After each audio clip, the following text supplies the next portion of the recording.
Max, Keeper of Canon, give me the official rundown of what happened. We went into the jungle. I think we were searching for the blood root. I think weren't we accosted by the halflings again? Didn't they talk to us a little bit? No, I feel like they saw us and they were like, "Hey, you're chill." That didn't happen. I don't remember it happening, but like I Well, I said, mean, Keeper of Cannon, I haven't so it actually didn't happen. thought about that for 2 weeks. Keeper of Cannon is now. Oh, Keeper Canon. And then we fought the cockatrices. That was a rough fight. I think the cockatrices were rough. It's crazy no one got petrified because there is a 25% That chance is of great. someone being fully petrified, and it happened like a few times where someone could have been petrified. But We yeah, made it out the other end. We got those eggs. got the eggs.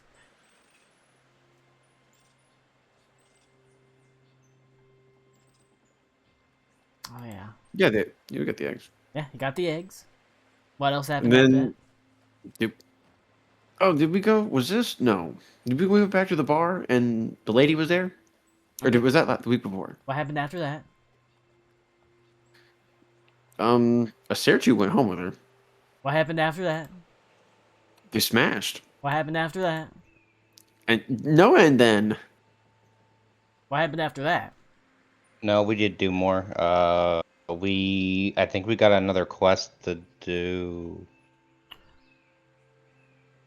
I can't remember what did it we? was though. Hold on, I went shopping and I got a bunch of stuff. It's true. Hold on, We got a I we got a can- bunch of potions. I can and- figure out where we ended off. Just give me a second. So, indeed, what did happen is that last week you decided, hey, you know what we're gonna do? You know, after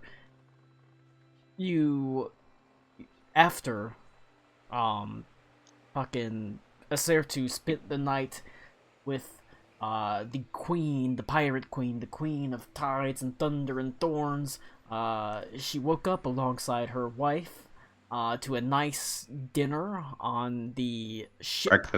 Breakfast of on the ship, and there was a young girl there, as well as a personal butler to the queen. Turns out the young girl is actually a human girl. Her human ward, a refugee that was taken in from the actual crisis itself on the mainland, and she was, you know, she's a little precocious girl. You know, asked a couple of questions, but that's about it. Afterwards, you essentially decided, you know what we're gonna do? We're gonna go do the cockatrice eggs. We're gonna go grab some cockatrice eggs. Alright, easy enough. Headed into the jungle, searched them down, killed a couple of cockatrices, and you retrieve their eggs, and that's basically what happened. And that was 2 weeks ago, so my brain sort of got scattered there for a little while. On the way back, you do gather some bitter bloodroot. It's easy enough to find. I was gonna have like a roll, like a nature roll to do it, but you know, you I spend think she did. I'm pretty sure Amal did that. you spend enough time, it does. Even if you We got a fuck ton of it.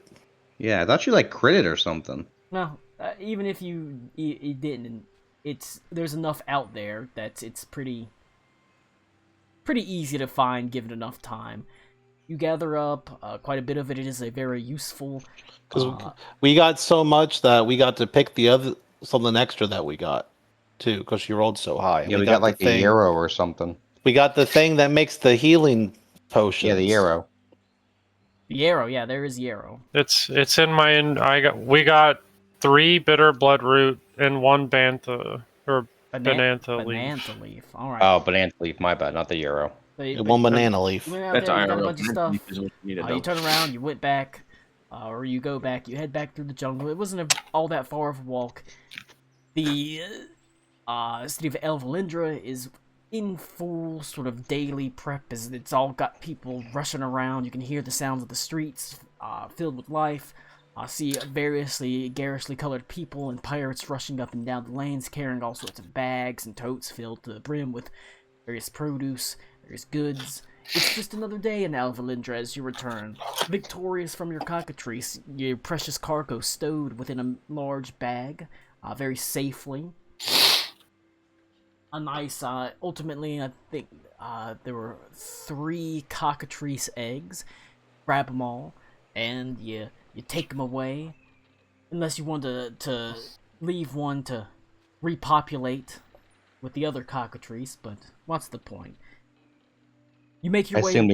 I assume there's more than one cockatrice There's a out lot there of still. there's plenty of cockatrices out there. That was, I mean, what if those were the last 3? What would you would you go turn them in to make omelets and be used in medicinal properties? Well, I this mean, dude's we- gonna have to figure out what to do for his eggs. Look, he was happy with a single egg. So What if Max has to breed with the cockatrices to refound them? Alright, but no, there's plenty of cockatrices out there. Most of them live a little bit deeper in the jungle. These were the foolhardy ones to live close enough to civilization. Oh yeah, I need to bring up my note. But beyond, that, it's just a normal day within the city of Alvalindra. Let's see. You return to the Broken Harp and find it is the same bustling, exciting tavern that it always is.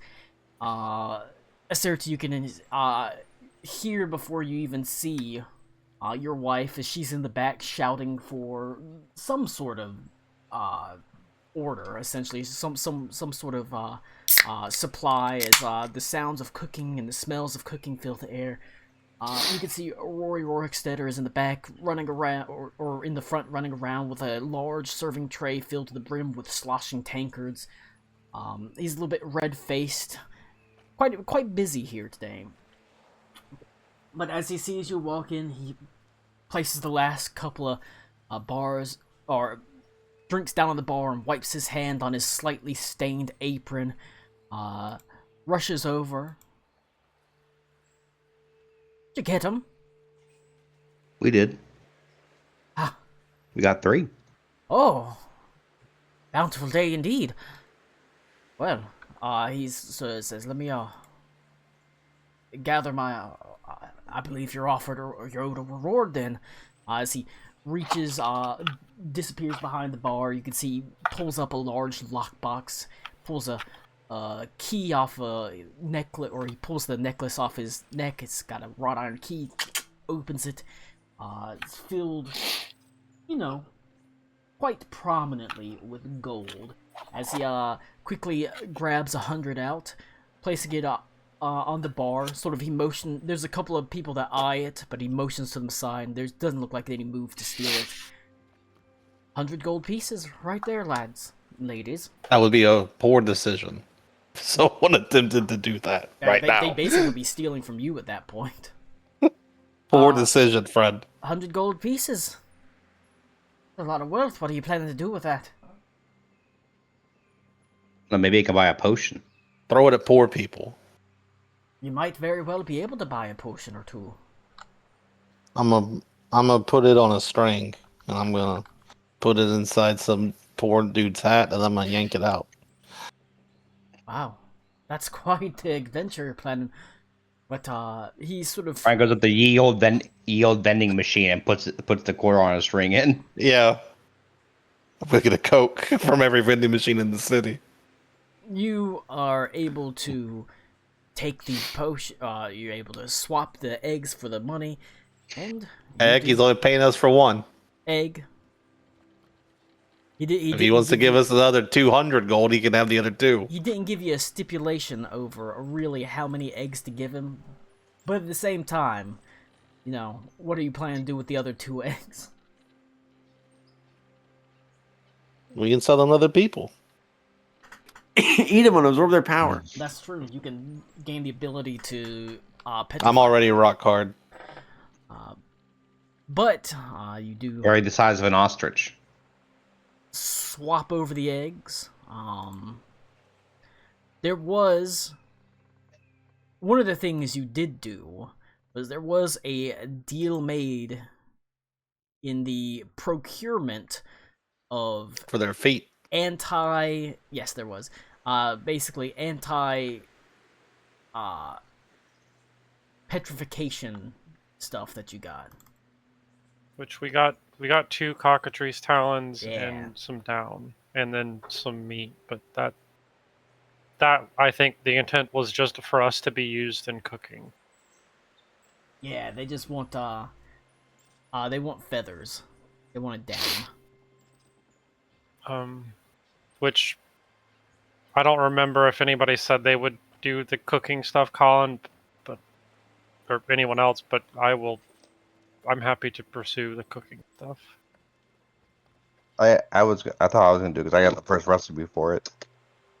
Do I mean, you? you can do it. Yeah, I I was mean, the one who got like the original one. either, like literally either way. I don't. I don't care. You can do a different one too. Anybody can do it if they want to. Everybody can do it. Doesn't really matter.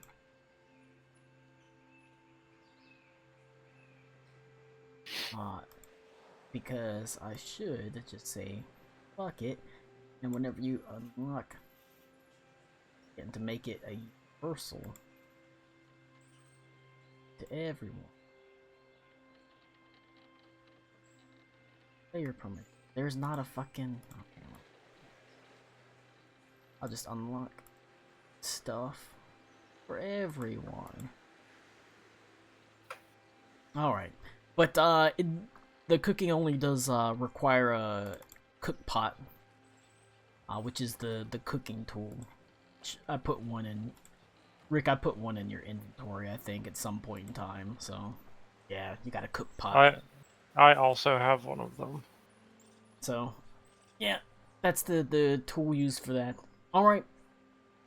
But, yeah, that was one of the deals sort of worked out with, the actual... apothecary, essentially. Like, hey, you know, we got some, you know, you needed some potions of flesh restored, and they essentially gave them to you, said, hey, grab some down from a cockatrice, and if you don't, and since they are expensive potions, you know, if you don't use them, you know, return, you know, you can keep one, give me one of them back, because she gave you a couple. And give me the down. It's like sort of a rental fee almost. Do you, Go give that. Do what? I'll go back and I'll give that stuff to her. Okay. Who did we get the feet for? I think What did we get? I think I literally just grabbed them because why not? No, they Yeah, I did thought we- something. The claws were for something. They're used in, I think they're used in a crafting recipe. I think so. We could make like an item for us with it or something like that. They can be used to make pretty much. Was it the monster? Was it the monster charms? part guy? That's like the claws do something. Because we're not just out here chopping off people's feet for no reason. There must have been a reason we just chopped off their feet. Speak for I yourself. thought it was. They- I thought you can make something a talisman. I think you can make a talisman out of it. Sure, why not? I can't remember because it's been so long since we played, and I didn't actually. I look could have through sworn it. that's why we got the feet. But you did get the cockatrice down to give to them, which, you know, is in Amal's sheet. The cockatrice talon, I honestly don't remember. I can delete the down. If, Yeah, the down like, will gets handed off with the you know, Okay. you go back and you like, hey, we did it. Thanks for the potions. She's grateful for the cockatrice down. Makes for an excellent stuffing for certain pillows and talismans and the like. The cockatrice talons, I think maybe I have a recipe that used it, but I'm not about it right. I'll figure it out. I'll go through later and figure out if I had an intent for that, or if they were just going to get sold for as some walking around money. You also got small game meat, something, And that you was got the 100. That was the 100 gold total we got. yes, 100 right? gold total, So that's 20 apiece. 20 APs.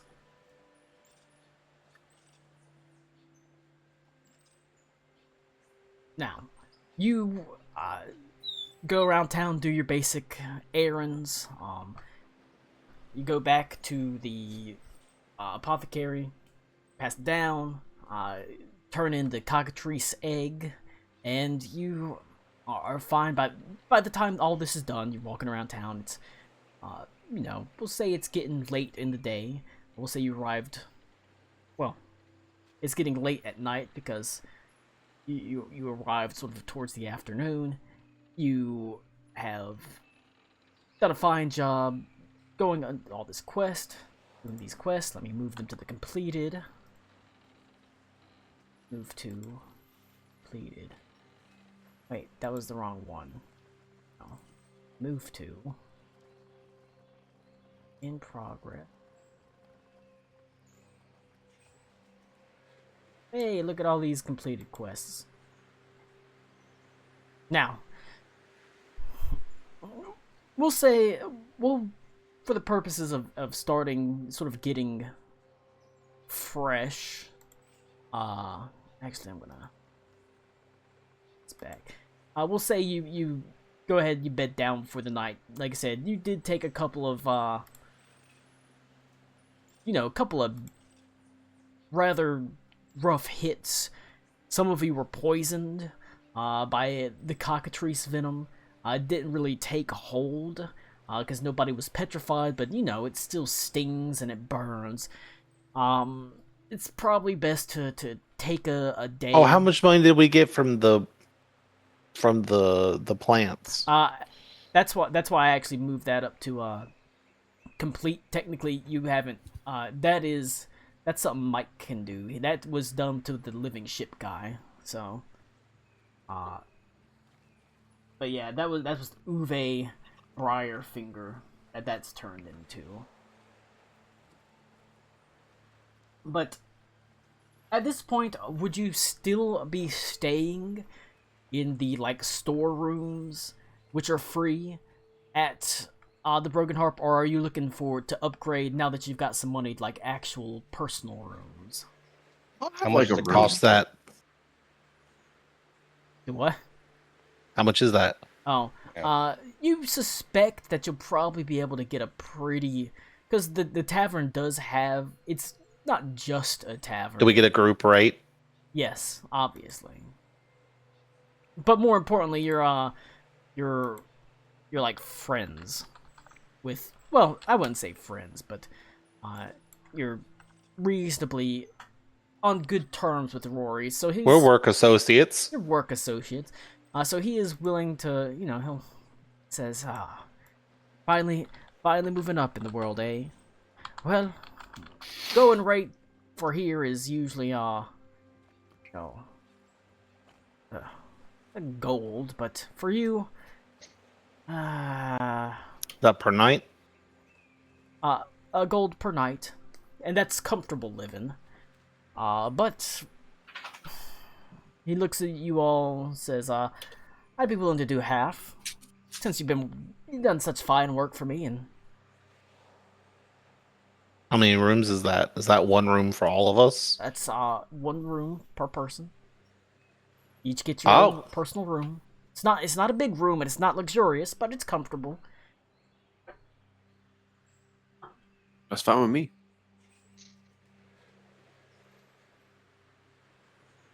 But I'll do that. he'll do it for We got like a 5 silver pieces per. so we got like a dorm basically. I think we have a motel room. You've got Kind of. you've got a small room. Like I said, it's a little bit cramped, but it's clean.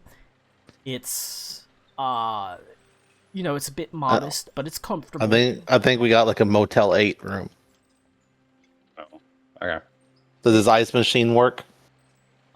We do have a wizard that comes by and he creates ice, but it's only at dawn and dusk, so you got to be down here to get it. I need to get an ice from the pirate bar. But yeah, Is there a continental breakfast? continental, eh? I love that fucking. I'll skit. have what I'm having. It's like Gogurt to stay. Yeah. It's part Part spoon of a poon.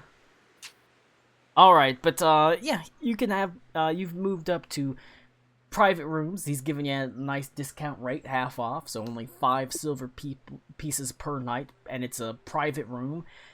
Whenever you see it, it's not a very big room. It's, you know, got enough room. There's a small bed. There's a small foot chest at the foot of it. There's a bedside table that does have a beeswax candle to the side. That's, in most of them, they're slightly burnt down. It sits on a metal sort of like a metal plaque, metal base, and there's a bunch of little hobnails that are to the side of it to be used for sort of alarms.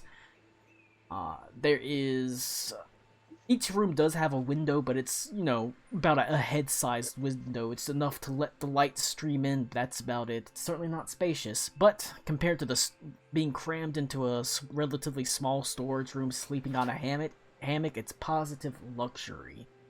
As you did this transaction towards the end of the day, for the purposes of just like, hey, clean slating it. You spend the night, you take a nap, you go to bed, and you wake up bright and early at a new dawn in the city of Alvalindra, and you can see that this you probably, you know, you make sure you go downstairs at dusk to get your daily ice allotment from the ice machine wizard, and you go to bed and you wake up bright and early the next day.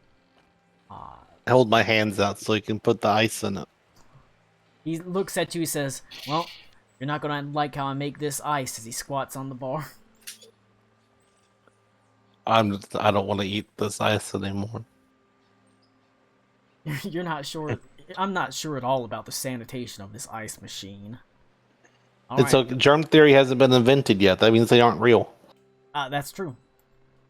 He says, don't worry. You can sanitize that ice by boiling it. It's, you know, pretty straightforward. He's not wrong. It's easy. Just boil it. It'll be fine. All right.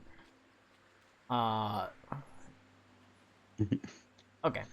You wake up bright, early, and the air is filled with the smell of various cooking meats. And it seems to me that Rory's gone all out this morning for some reason, or perhaps less Rory, you know, Moramal's wife is sort of going all out, as there is indeed a fine spread this morning of roasted meats, porridge. There's a lot of fish, obviously, that is on tap as you go downstairs. Damn it, The air is filled with the clatter And once of again, drinks. attempting to flag him down so that I can get some cinnamon for my porridge. Please. He's like, oh boy, if you hated the ice dispenser, you're gonna hate the cinnamon dispenser. He starts unzipping his pants. This is a dick made of cinnamon. No, it's ball dandruff. You should see a I was doctor. thinking he cuts off the outside of it like tree bark and it just grows back. I'll have my I'll have cinnamon for you in a second. Sorry, we're a It's little not. busy It's this not. morning. It's not tree bark. It's actually the lead that they use that tastes like cinnamon. There is, as you're eating, people slowly begin to file out, and you do hear the sounds of the town, but it's morning, it's quiet. Every now and then you'll hear a strange sort of shout or a cry of excitement. And as you're sitting there, you know, trying to enjoy your cinnamon porridge and your cooked meats, someone pushes through the doorway and sort of rushes to Rory. He has his face is... I break up my bacon and I put it in the porridge and I eat it all at once. I ask, does anyone else do this? Anyone else like to put all their food together? They just stare at you like a creep. I'm a Food? yeah. That's illegal in this town. There is someone Oh, that no. rushes in. He is red-faced, sheened with sweat a little bit, as he walks over to Rory, and you can see he's pretty quickly saying, "Oh, Rory, have you been outside today? Have you been down to the beach? You gotta get out there and look, man. As Rory sort of seems a little bit surprised, but he excuses himself and he walks out the door rather quickly towards the turning. Hold on, let me get my direction. He turns left and he heads towards the beach. Right, you know that scene in Shrek 2 where he drinks the like the cleaning water and says it's good soup, and they all look at him as they all dip their fingers in it. That's you, but with your combined food. But as he, Akmenos is that dude that gets like the breakfast special and then makes one like mush pile. Colin, I asked the guy what's going on. you might, he says, I mean, just go look for yourself. Damnedest thing I've ever seen. Go look. As you step out of the Broken Harp and you look to the left, you can see farther down towards the beach there's a rather sizable crowd of people that have gathered. It's not super tightly condensed, spread quite far along, but all sort of looking at the beach. And as you push through them, the first thing you see upon the sort of glistening white sands is Because Queen of Tides dead. the mottled gray form of some sort of dolphin. And as you look up and down the beach, just as far as you can see, there's beached whales and beached dolphins. Colin, I gotta ask real quick. Yeah. Because if depending on your answers, I'm gonna leave the call. Are there people like pushing their way out of the monster, out of the whale? No. Okay, good. It's not a Junji Ito story. I'm gonna stay. No. It is just beached. You can see there's beached and it's not all the same species. You see various mixture of some beached. There is a large beach whale about a quarter mile down the way. Interspersed, there's a lot of smaller animals, some dolphins. Are they regular dolphins? Yes. Are they regular whales? As far as you can tell, yes. Just looking at them. I know nothing about dolphins or whales. Colin, can I go down there and roll? I guess a heal check to see what's wrong. All right, a heal would be a medicine roll, right? Basically. Yeah. All right, yeah, I'm gonna go roll a heal check to see if I Could see I- like if they. Sorry, what? I was gonna say, could I roll a nature to help? Sure. So she's helping me. Do you want her to roll first then? Yeah. Okay, so she rolled a 16. So what do I add? Colin, a +1 or a +2? Add a +2. Okay.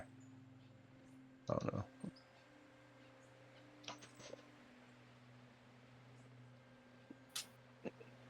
+2.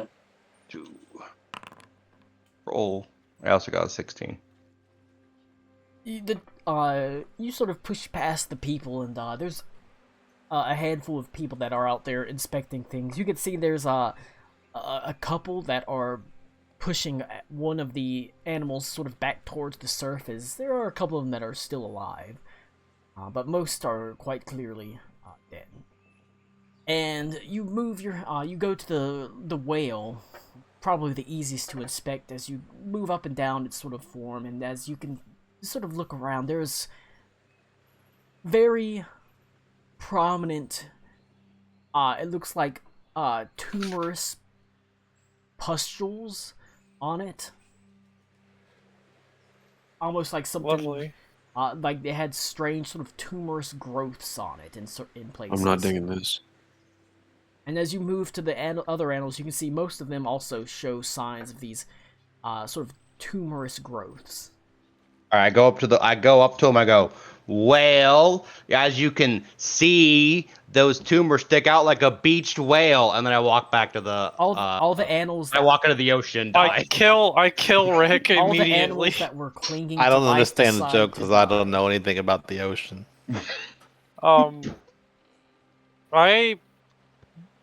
I would pull out like just like a throwaway shit knife and cut open the whale. The poop knife. The poop knife. Say, wait, the poop knife? Yeah. Well, she's like, Colin, what can I tell about these tumors with my roll? With the Or do roll, we roll a second roll for that specifically? you do. Well, you can make Arcana check if you're trained in it. I Actually, you not. misheard them. They're tubers. They've got potatoes coming out of them. I Oh. can do an Arcana check. Yeah, if you're trained in it, you can do Arcana. It's 'cause I it's a am trained check. trained Okay. in it. I like them all as an Arcana check then. 24. You pretty quickly ascertain that these are definitely not natural.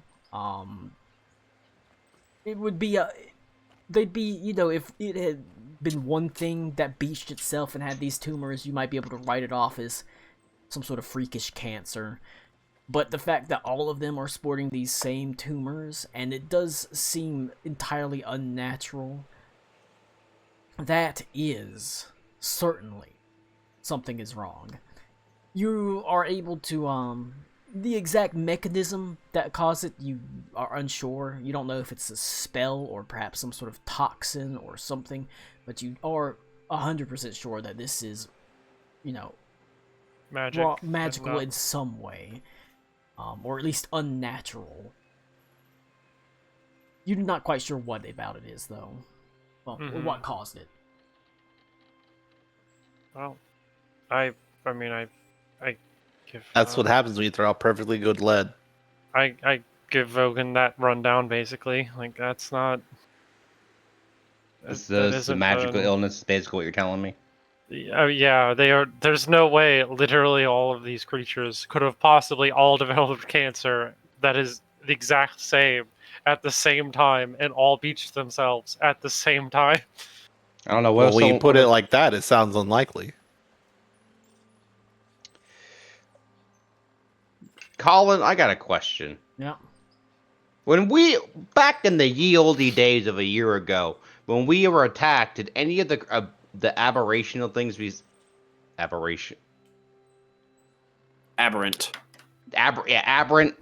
things we see, did they have tumors on them like this?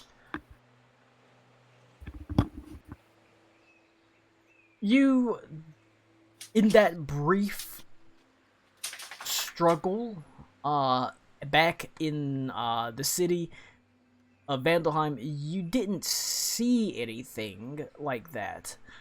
But like I said, it was a very sort of condensed, brief struggle where there was a bunch going on, a lot of stuff going on. That's fair. That's fair.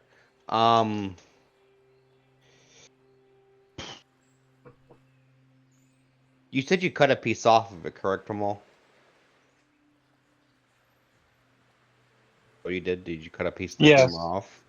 Yeah, I was just gonna cut. I was gonna cut it open to see, Do but the live ones have it too? Yeah, I think yes, so. they do too. Can I go to one of the live ones? And I'm one of the ones that people are like pushing back into the ocean. I'm gonna help them, and when I push it, I'm gonna lay on hands it. Does that do anything?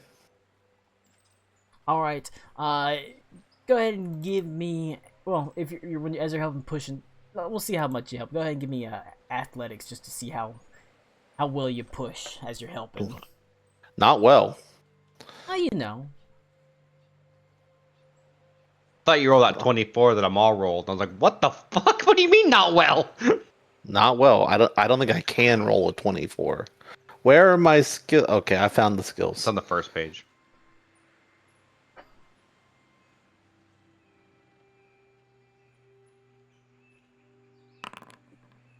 All right, you join a group of people that are trying to push one of these these smaller dolphins out to sea. It's you help them while you sort of push from the back. As you can see, there is you gently pour some healing energy into it. Oh, that should be too higher because I don't have my shield on when I'm doing this. Okay. 'Cause that's with my armor and my shield. You gently So it should be too higher. and you pump some healing energy into it. It does help some. You can see it does. Since they were sort of almost closer to like a weeping wound, it does help close it, but it doesn't get rid of the tumors. So they have lesions and tumors. Yeah, they're growths they're like weeping growths that look like tumors. They are growths. Are they tumors coming out of wounds? No, it's like they have like bulbous growths that are almost, it looks like they're pustules at the top, like they've split open at the top. Oh, okay. So healing, Where it's stretched too much. yeah. They have bleeding stretch marks. And while you are able to sort of, it That does sounds look like the awful. healing it does work. It does help close the wounds. It doesn't get rid of the tumors. It's, you know, Does it? Can I make a religion check to see if it just was not enough, or if there's like it magically like is stopping the healing? sure. You can pray to your God about it.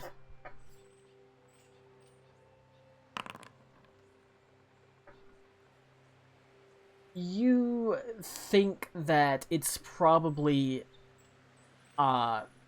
it's not a matter of the amount of healing necessarily. It's just the healing has helped the symptoms, but it doesn't deal with the underlying cause. So theoretically, you could pump tons of healing into it, but it wouldn't get rid of the disease, or whatever's causing it, essentially. What happened when Amal took a bit of the tumor? Did it drain?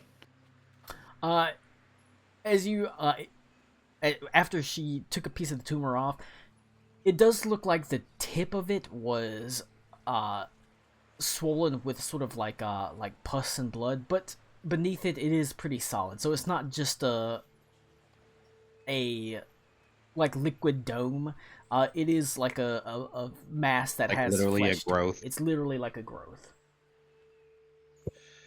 That sounds fucking awful. It is indeed awful, and a hush. The sort of worried, nervous voices come to a hush as quite a few people turn to see the queen is there, and she has a frown on her face. All right, all of you. Go on. Nothing to see here. Oh, okay. Roll a insight check. Everybody who can see it. I'm pretty good at that. Never mind. I lied. 13. She is stone-faced and stern, but Working. she seems very steady as she tells everyone to disperse. I'll have people come and deal with this. We'll get rid of it. You've all got stuff to do. You've all I got will say, places to be. She seems like she knows what's going on, so I ask her if I do ask her because if she knows what's going on. That I can tell that this is not natural illnesses. That's not for you to worry about. Hmm, I asked. It is. I feel like it is, but okay. I asked Elnara, can you do Yes, sir. something to see if there's some kind of like psychic powers on these guys or something? Ooh, can I scan them? Yeah. Let me see what I got. Can you be like do psionics detected? Colin, I look at the queen and I ask her, is there anything we can do to help at the very least? I don't want to leave them like this. I can communicate telepathically and see if I can I don't know, I guess hear how she's thinking. Maybe not read her thoughts. Maybe not even No, might not be able to the scream. dolphins and stuff. Can you tell if this is like a psionic The thing? animals, dog. Oh, the animal. Do not attempt to try to read Oh. her mind. I don't think that will work That's a out good way for for us. you to die. Yeah, that's what I'm thinking too. Okay, Acertu, Colin, would that be? she does say. She sort of shakes her head. Give me an insight check from Acertu. 1 second. I gotta walk back to my computer. Colin, would that be an Arcana check? You're just trying to telepathically Yeah, just communicate? to see if there's not anything on her, but the animals, just see if this is anything psionic. If it relates to the cult of the Blackstone. I will let you do either an There you go. Arcana check or a history check. Oh, I'm better at Arcana. But the history is made with a +2 because it has to do with what happened, some stuff that happened in Crystalbrook. That's the same then. That's fine. I just rolled the Arcana. Well, okay. Well, actually, will that change the information that I get? Yes. Ooh.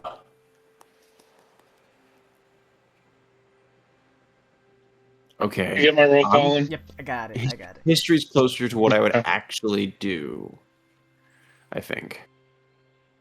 Character-wise, I would use my memories.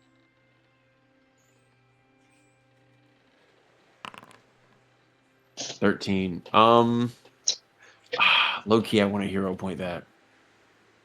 Go for Then it. hero point it. Yeah. Do Yeah. it. It's your fucking hero point. Remember, hero points. We let you use a hero point to re-roll and take highest if you want to.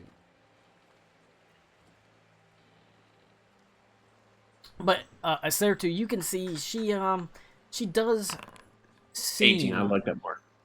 a little bit. You've spent a little bit more time with her than everyone else. I mean, you spent a whole night of passion with her, so you can see there is more of a worried look on her face than she's sort of trying to let on. Just the faintest hint of it. But she says, maybe there's something you can do, but not with the cleanup. Not right now, at least. Okay.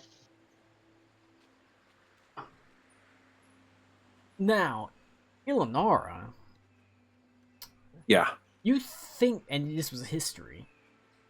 You Yes, think yes. back to your time in Crystalbrook, and this, in the back of your mind, there's like a nagging feeling, as if there's a memory, something that happened in the, town or around Crystalbrook, or at least something you heard of there. The Astral Sea obviously is not a literal necessary sea, but it does have creatures in it, somewhat like these. You do remember tale of a large sort of astral whale that was found with strange tumorous growths that was found dead. And these growths do seem to fit the description of what you remember.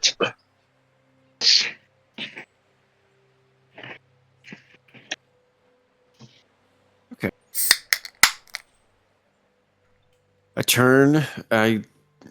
This is all telepathic. I turn to, golly, name. It's not Valen. Agmenos. I turn to Agmenos and I say, yes, I have this, like, feeling that it is. It's like a memory scratching at the back of my mind.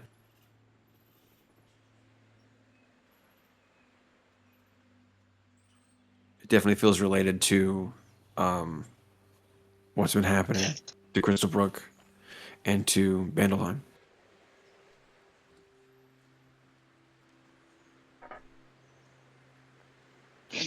Is it only dolphins and whales, or is it like turtles?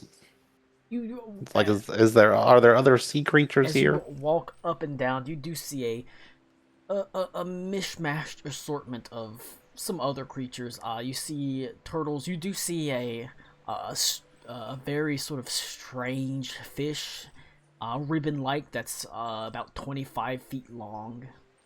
That is washed up. You can see. That's crazy. It It's like an oarfish. it looks like Yeah, an it was named oarfish. for. You Yeah. can see there's various other smaller fish that are washed up, but it's the most prominent thing are dolphins and whales. Well, I think we should burn all these alive because oarfish are horrifying. They're pretty freaky looking. That's crazy. I'm not from the ocean. That's just crazy. That's the hell? wild. I don't really like that though. I also don't like oarfish. Yeah, they're freaky looking. They really fucking are.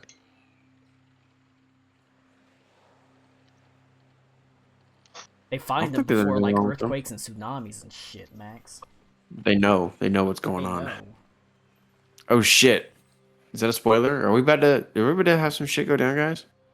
No. Earthquake, tsunamis. Well, yep, the tsunami happens right now. You die. It's an earth-nami. It's an earthquake fused with a tsunami. The animals are, but the animals you can see are dead. The wave's so It's big it a disturbs mishmash the of fault torment. line. But the queen says, you know, don't worry about it. I'll see that it's taken care of. But it's there to you. She's can gonna tell- put you she's can gonna put it tell- all in her bag of holding. You can tell something is nagging on her. She doesn't like it. Oh, if she goes anywhere, I'm just gonna follow her. Are you being stealthy about it, or are you just No, I'm gonna act like I'm supposed to be there. alright? She does leave, turning away after telling everyone to disperse. She makes her way. Initially, she sort of makes her way to the local sort of marketplace through the mercantile. She does talk to a handful of people. As you know, it looks like she's talking to like porters and haulers, as they nod their heads as they sort of gather. You can see a lot of them gather ropes and hooks, and they start heading towards the beach. She talks to one person that has a large assortment of timber, and he sort of has a surprised look on his face, but he nods his head as he begins gather. You can see as she walks past, he calls for carts to be brought. You can actually see him as she eventually, after a few minutes, he's starting to load up timber, building timber and loose timber and the like into his carts. After a little while, she sort of looks over her shoulder, and you can see she eyes you for a moment.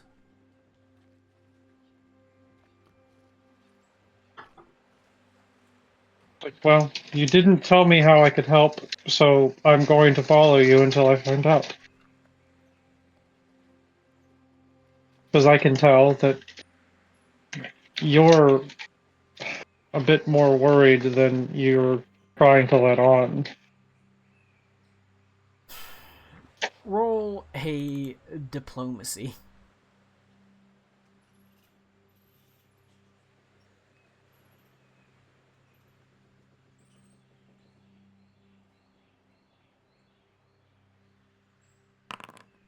If it's like real bad, I'm gonna use my hero point, Colin.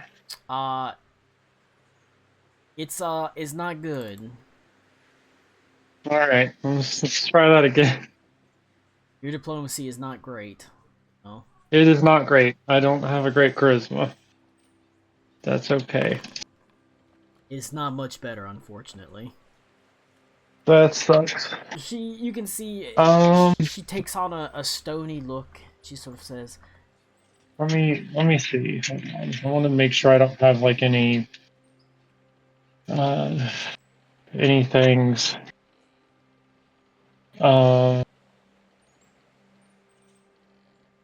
Where's my feet? Feet. Where's them?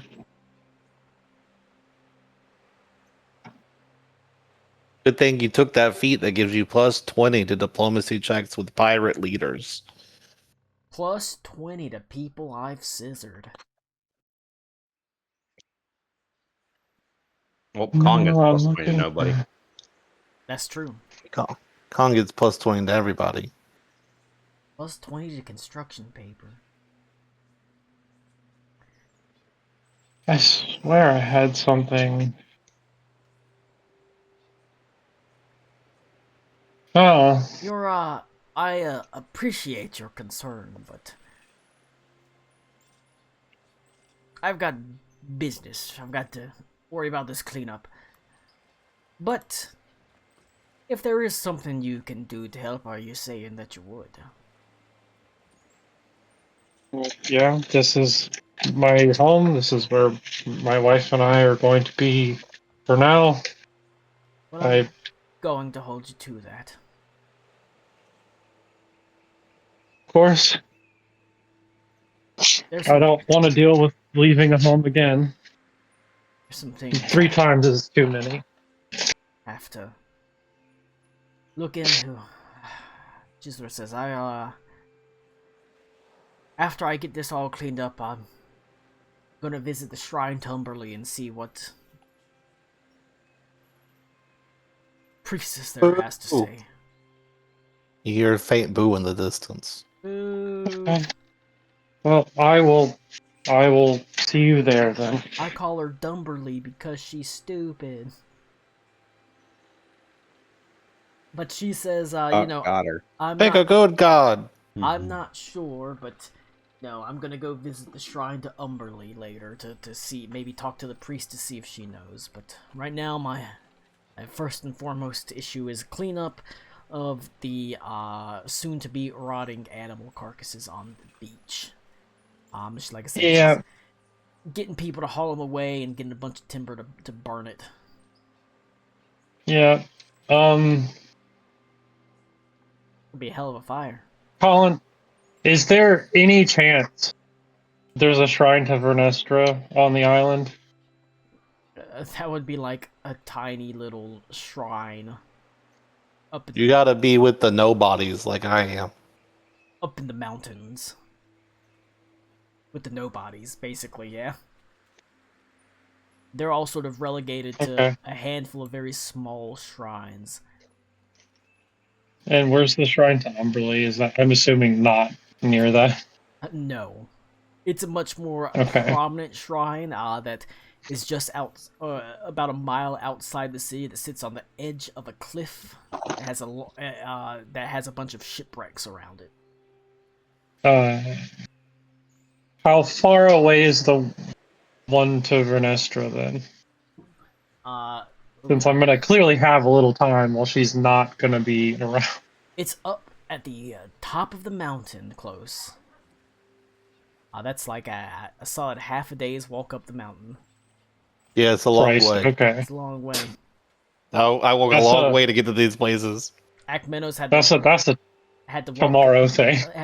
Poor Akmenos had to walk up there too, just to get his shrine to a theoretically much more prominent goddess.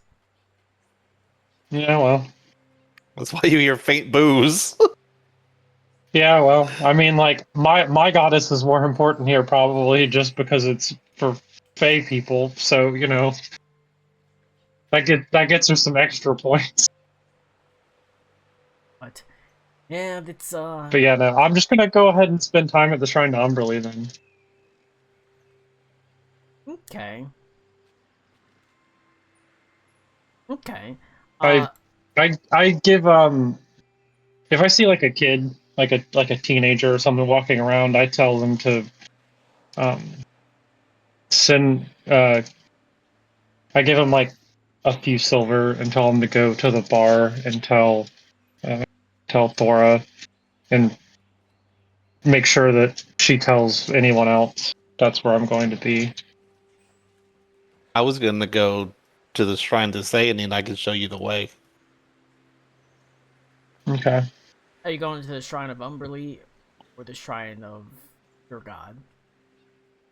I'm not going to Umberly. Yeah, Fuck that that's why god. I was asking Amal. Oh. I'm going to Umberly, not my god, today. I don't Oh. Oh, because I'm gonna meet That's her. a different place then. Yeah, Yeah, That's yeah. in the city. I don't know where that is. Call. I'm gonna help with the cleanup if I can. All right. You. I assume that'll be okay. Like some Yeah. strong. Yeah. You are able to. Like I said, the cleanup is.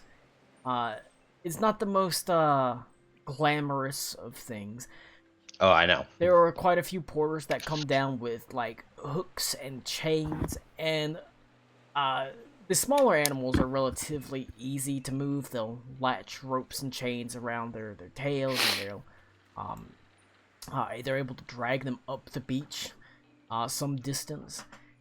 And you can see there's wood gathering for several very large fires that are going to burn away, hopefully, as much of these creatures as possible, remove the filthy taint of whatever has caused this.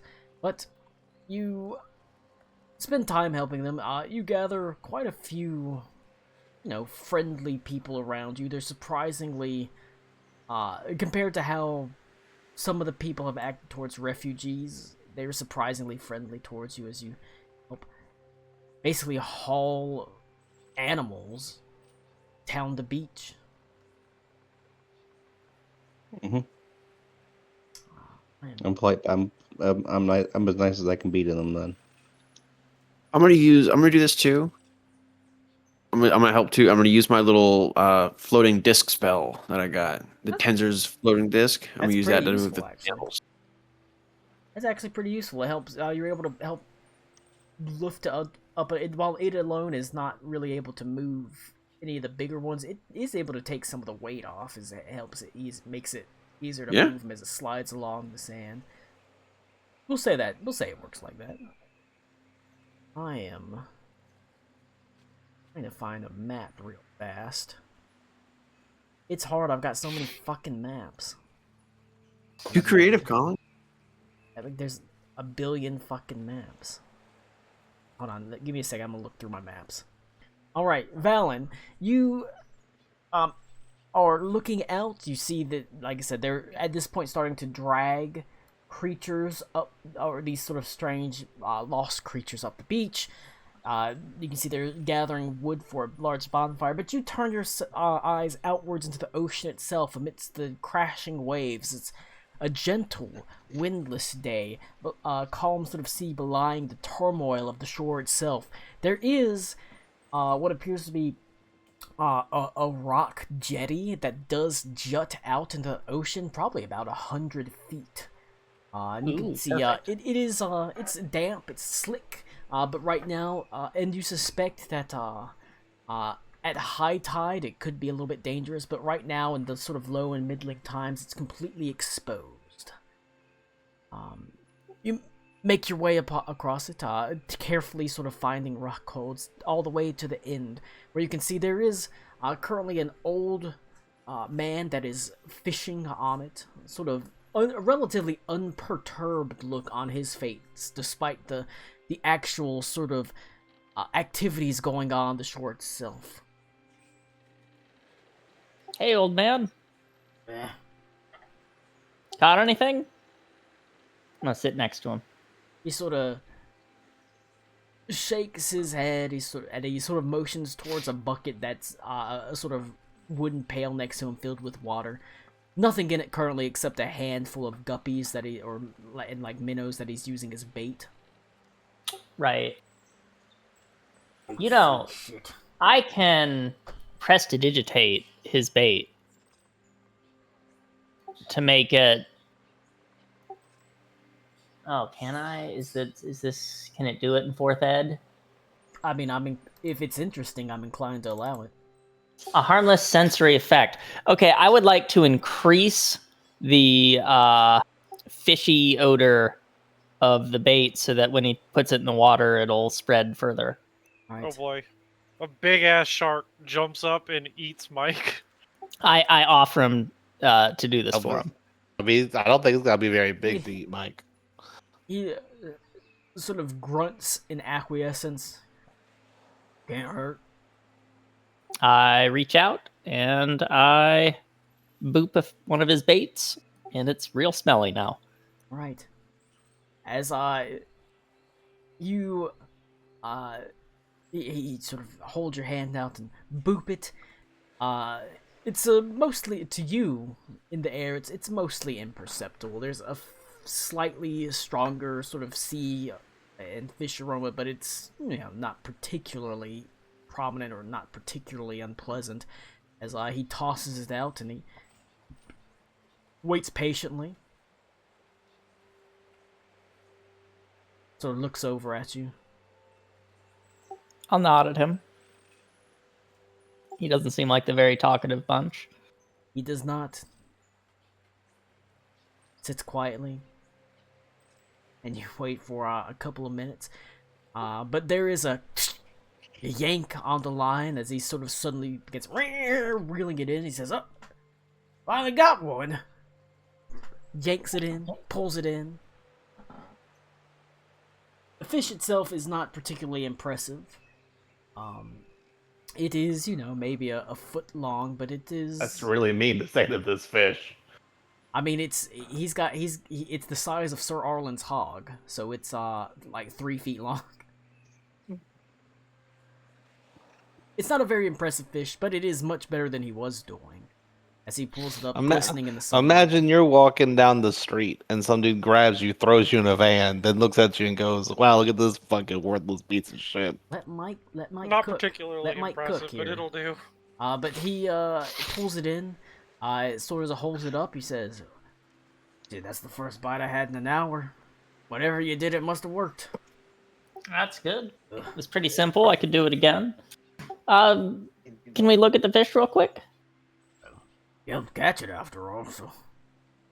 He hands it over. I would like to inspect it to see if it has any of these lesions or tumors. Give me a perception check.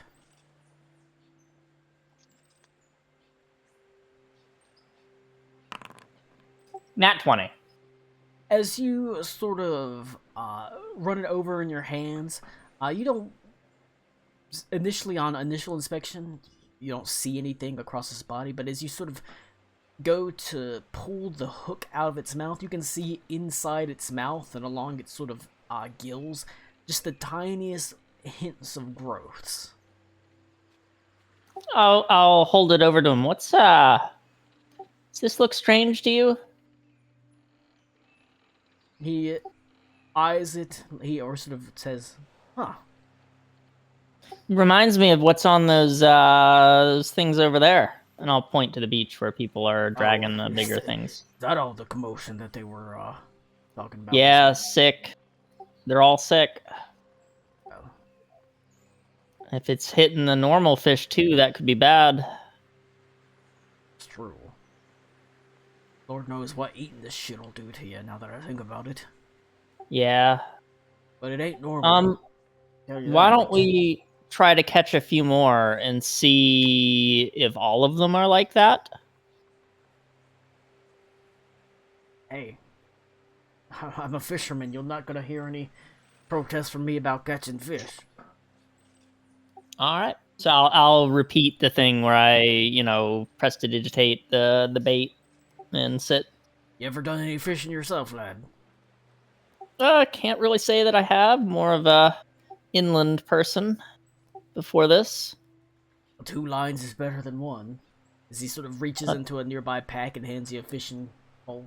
All right. Hold it. Alright, the 2 of you sit and you fish.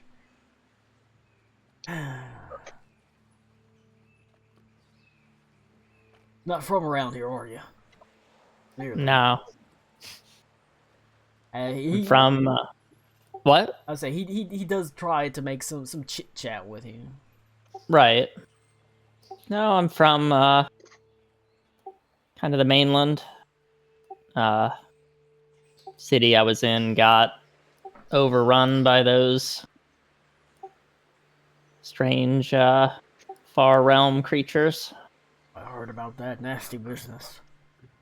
Yeah. I'm hoping it doesn't come here. From your mouth to Umberlee's ears.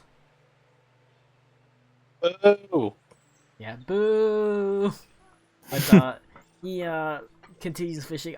You do get a pull on your line as you pull it in. It's a small fish, not really you have to really struggle against. It does seem you're he is a gnome. yeah. It's a guppy and it yanks you off the jetty. Ah! It's once again another one of these small fish. You look over. He also your prestidigitation to bait does seem to be working pretty well. As you're in the span of about a half an hour, you're able to pull in 3 or 4 fish, all pretty small. But inspecting them, you do see not all of them have the tumors. Of the 4 fish, it seems like half of them have these small tumors in early growth, and half of them don't. But All right. 50% is It's high. still a high occurrence rate. You don't happen to have a second bucket, do you? He says, I do. He sort I of reaches. I think we should separate the 2 fish and bring the sick ones into town for showing others. Well, of course, that makes sense to me. I mean, you're the one helping me catch the fish, so I mean, in a sense, they're kind of your fish. So you know, if you want to eat them, you can. If you want to cook them, you can. That's it's yours. Yep. Thank you. But he does. I'm happy to help. Does have a separate bucket that he's able to help you sort of look through, gather them, separate them, and you're able to spend a little while catching. However, after about another half an hour of catching, something big latches onto your line.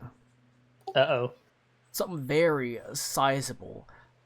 Give me a athletics check. Surprisingly. Wow.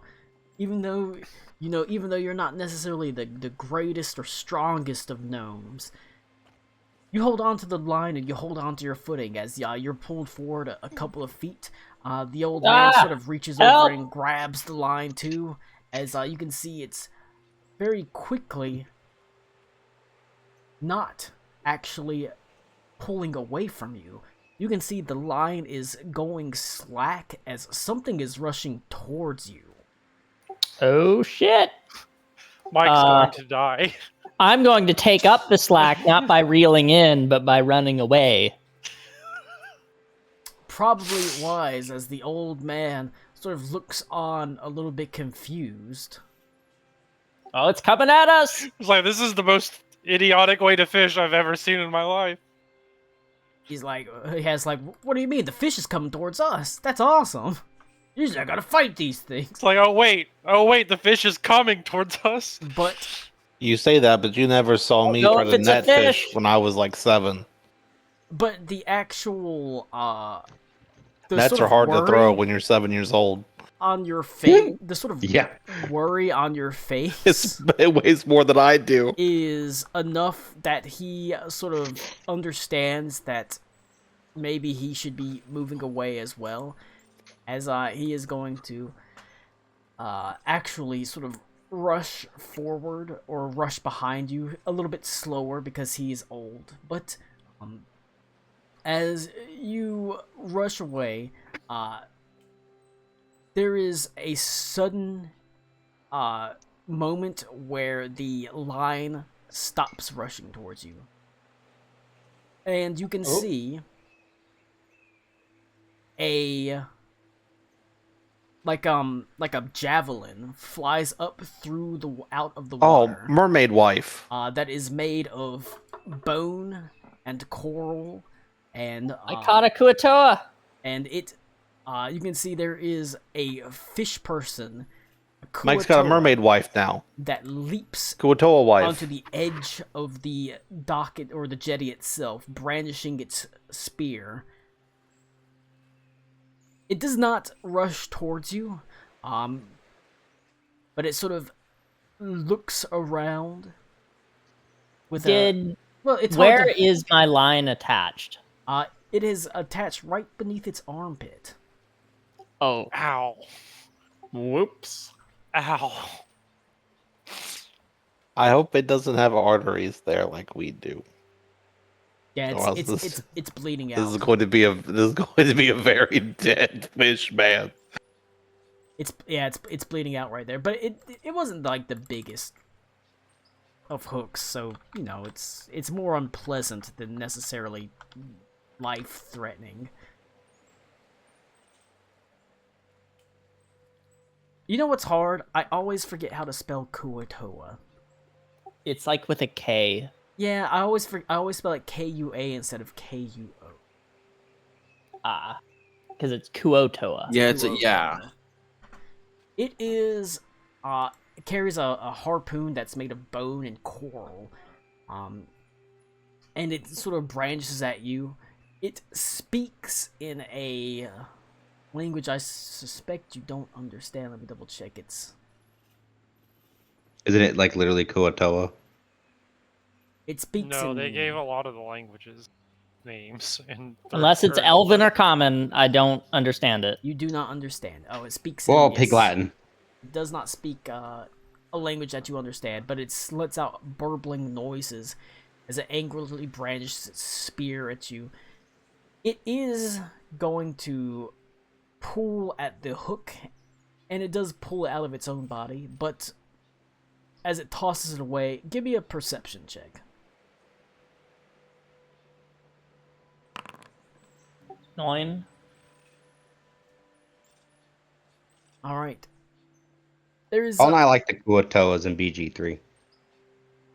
Yeah. There is a hiss of pain as it pulls it away, but you don't see anything unusual as it tosses to the side. He, once again, says something in a language you don't understand.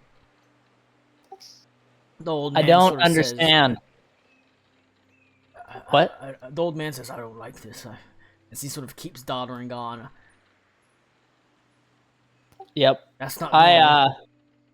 They're Is- supposed is to the stay out Kuo-toa- on the reef. Is the Kuo-toa leaving? Or is he staying? He's staying, and he keeps saying the same thing over and over again. And the old man Can I says turn they're to the supposed to, beat- they're supposed to stay on the reef. They're not supposed to be this close in. Hold on. Let me check something.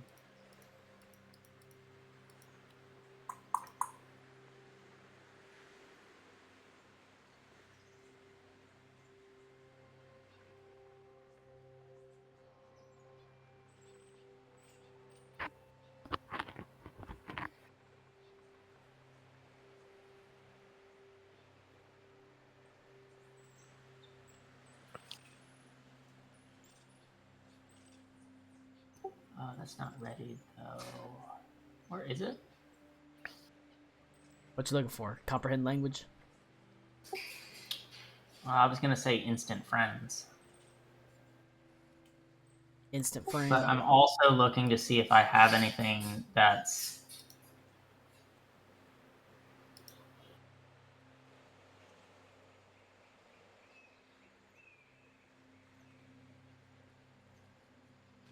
I do see instant friend. I do have instant friends. I don't have anything for understanding, it looks like. You got comprehend language as a ritual if you can convince it Oh. to sit still for 10 minutes. Yeah. You know what? You go to Walmart and get a Kuo-toa to Common dictionary. It's true. Um, You can go to the Home Depot parking lot and pick up some some Kuo-toa to do some construction work. I'm gonna kind of put my hands up towards the Kuo-toa, and I'm gonna put the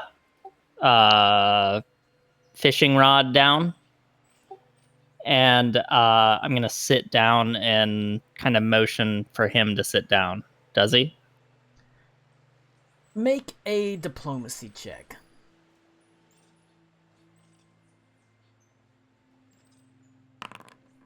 14. He seems hesitant, but he looks at you, and he sort of... He doesn't set his... He does sit down, but he keeps his spear right next to him. Yep. I'm gonna point to myself and kind of do the like almost kind of pseudo sign language of I don't understand you. And then I'm gonna pull out the spell components. I'm gonna point to it. And I'm gonna point to my ears, and then I'm gonna start trying to do the ritual. All right.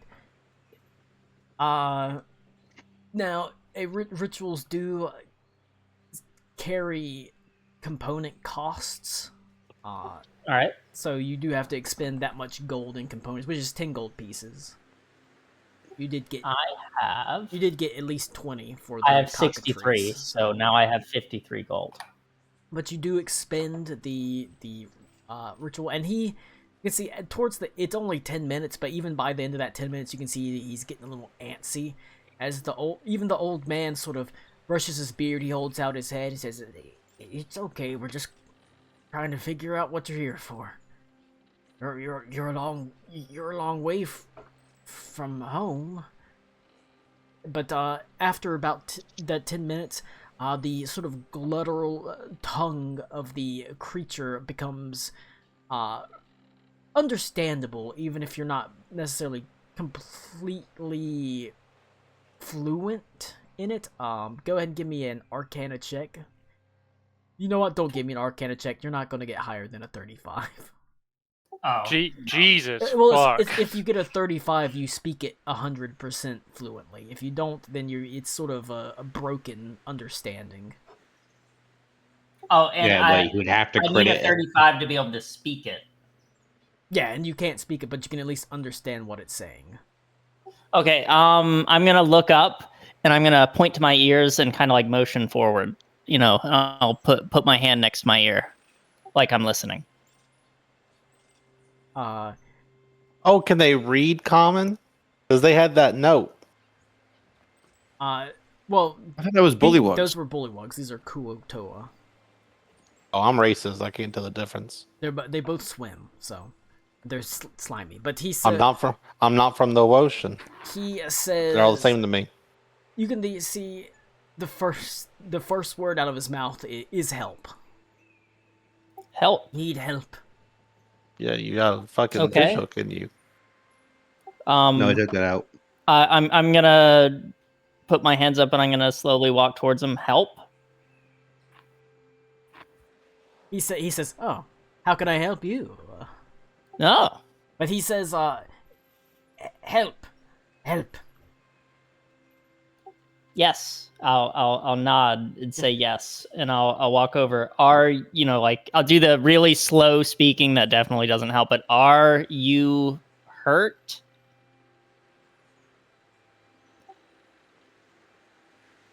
He stares at you. God damn it.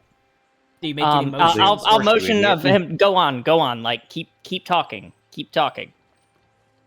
He does sort of nod his head a little bit, seeming to get a vague understanding.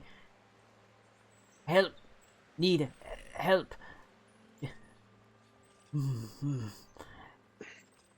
I'm gonna point. With what?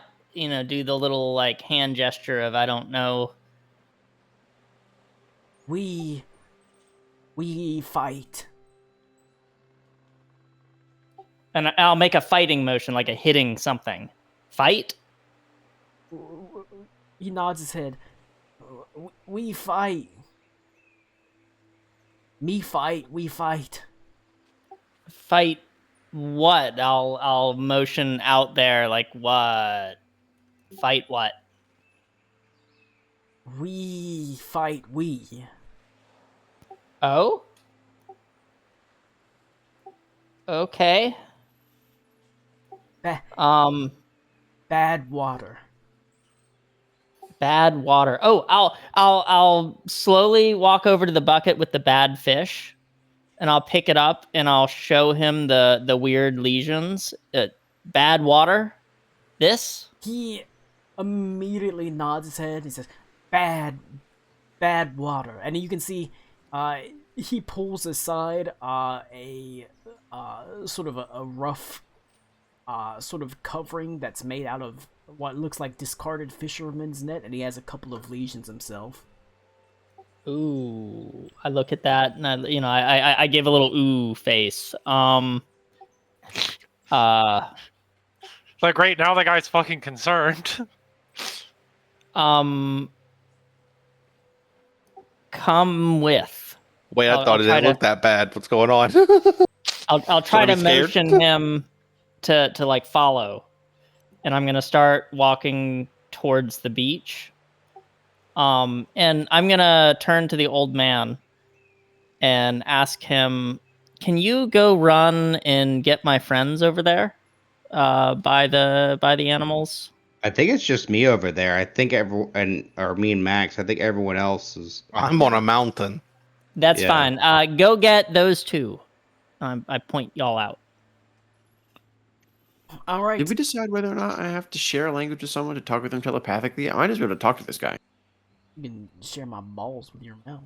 Max, if he doesn't understand the language you speak in, then he still doesn't understand whether or not he hears it in his brain or not. But he It's real funny that Max is bringing this up because when we were playing on Thursday, there was a Nothok that was telepathically talking to us, and Max was like, "No, you can't understand a word he says." So it's weird that now he wants to be able to do that. maybe that's where he learned it. That was back then. The old man. Why are you bringing up past shit, Rick? The old, Yeah. the old man says, I can't move as fast as I used to, but I think one time I can move pretty fast, as he seems a little Yep. bit shocked as he And- sort of hobbles onward. I don't think this Usain guy's Bolt gonna move very sprints. fast either. So The You got Kuotoa this. looks a little bit defensive, and he does sort of pull up his trident as you motion for him to come forward, but he doesn't attack you. He nervously shuffles along behind you, clearly I'm apprehensive. gonna pick up the bucket of bad fish. And I'm gonna bring that with us. Right. Rick, Actually, I'm Yeah. gonna pick up the good fish bucket too, and I'm gonna remember which one is good. you can always double check. One of them has Oh, that is lesions true. in their mouth. One of them doesn't. But Rick, as you've been pulling the animals towards the large fires where you're burning them, you've struck up a little bit of a camaraderie with the people around you. You can see, you very quickly see that this has been relegated to work for largely refugees, as the elves and the Eladrin and the Fae sort of don't worry themselves with it. But it is sort of, Wow, what a bunch of fucking assholes. I mean, that's sort of the part of the theme here. They can be that way. You doesn't make I like it. end up, it is a bit of a stink as they burn. You have to put on like a face covering. But as you're helping pull these along and toss these and build these fires, an old man sort of taps you on the shoulder with his fishing pole. He says, "You're you're one of this." He points out to the jetty. You're one of that gnome's friends, aren't you? You can see Talon's out there, like think leading so. a Kuatoa down the jetty. I'm like, oh no. It's like, what do you... Hold on, what do you mean, my friend?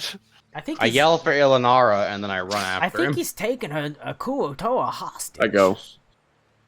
Oh no. But this Kuatoa just popped up out the water and didn't attack us, but tried talking to us. He told me to come I get guess I'll you. go save him But or whatever. Valen, as you're pushing him along, Vogan sort of runs up, as well as a handful of other refugees, and a single elf who actually, the elf draws his sword, And Oh, I motion him to no.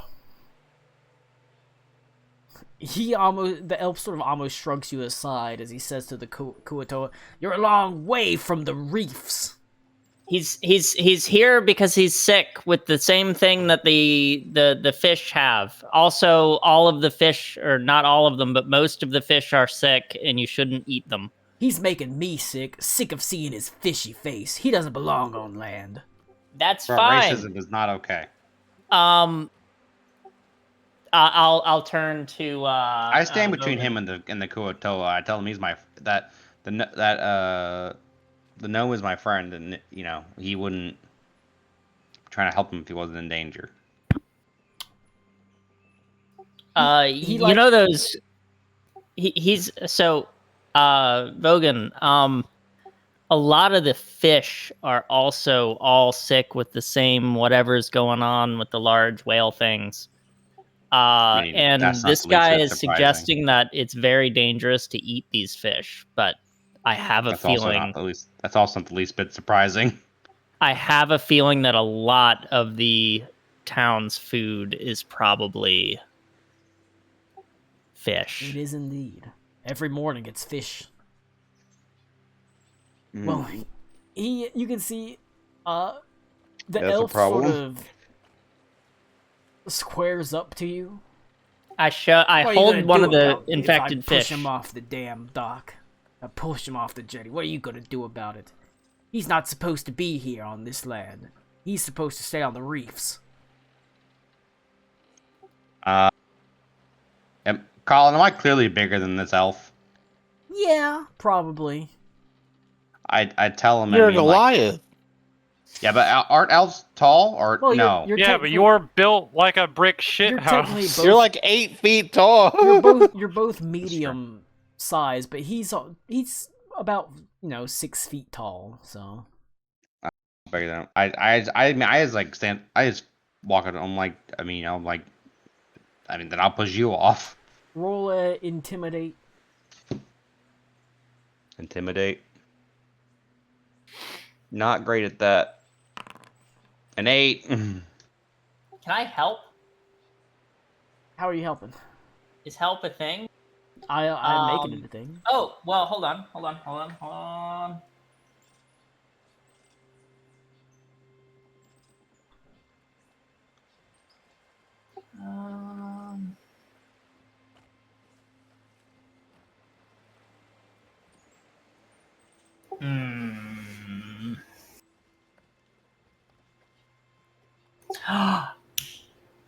Or instant friends.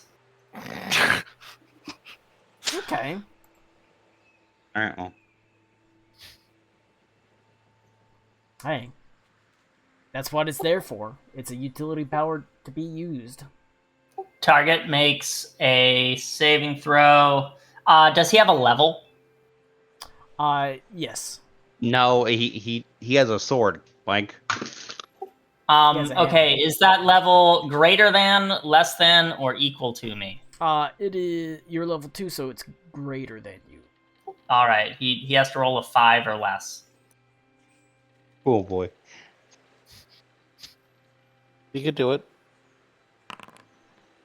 Mm-mm. Is Wow. 18 less than 5? Why can't I roll that? Is 18 less than 5? No. He So it's What aware that what I if used a you- power on him. What if you look at it again? Is it now less than 5? Yeah, what if it's 1.8, actually? That is less than 5. What if you write the 5 really big and the 18 really small?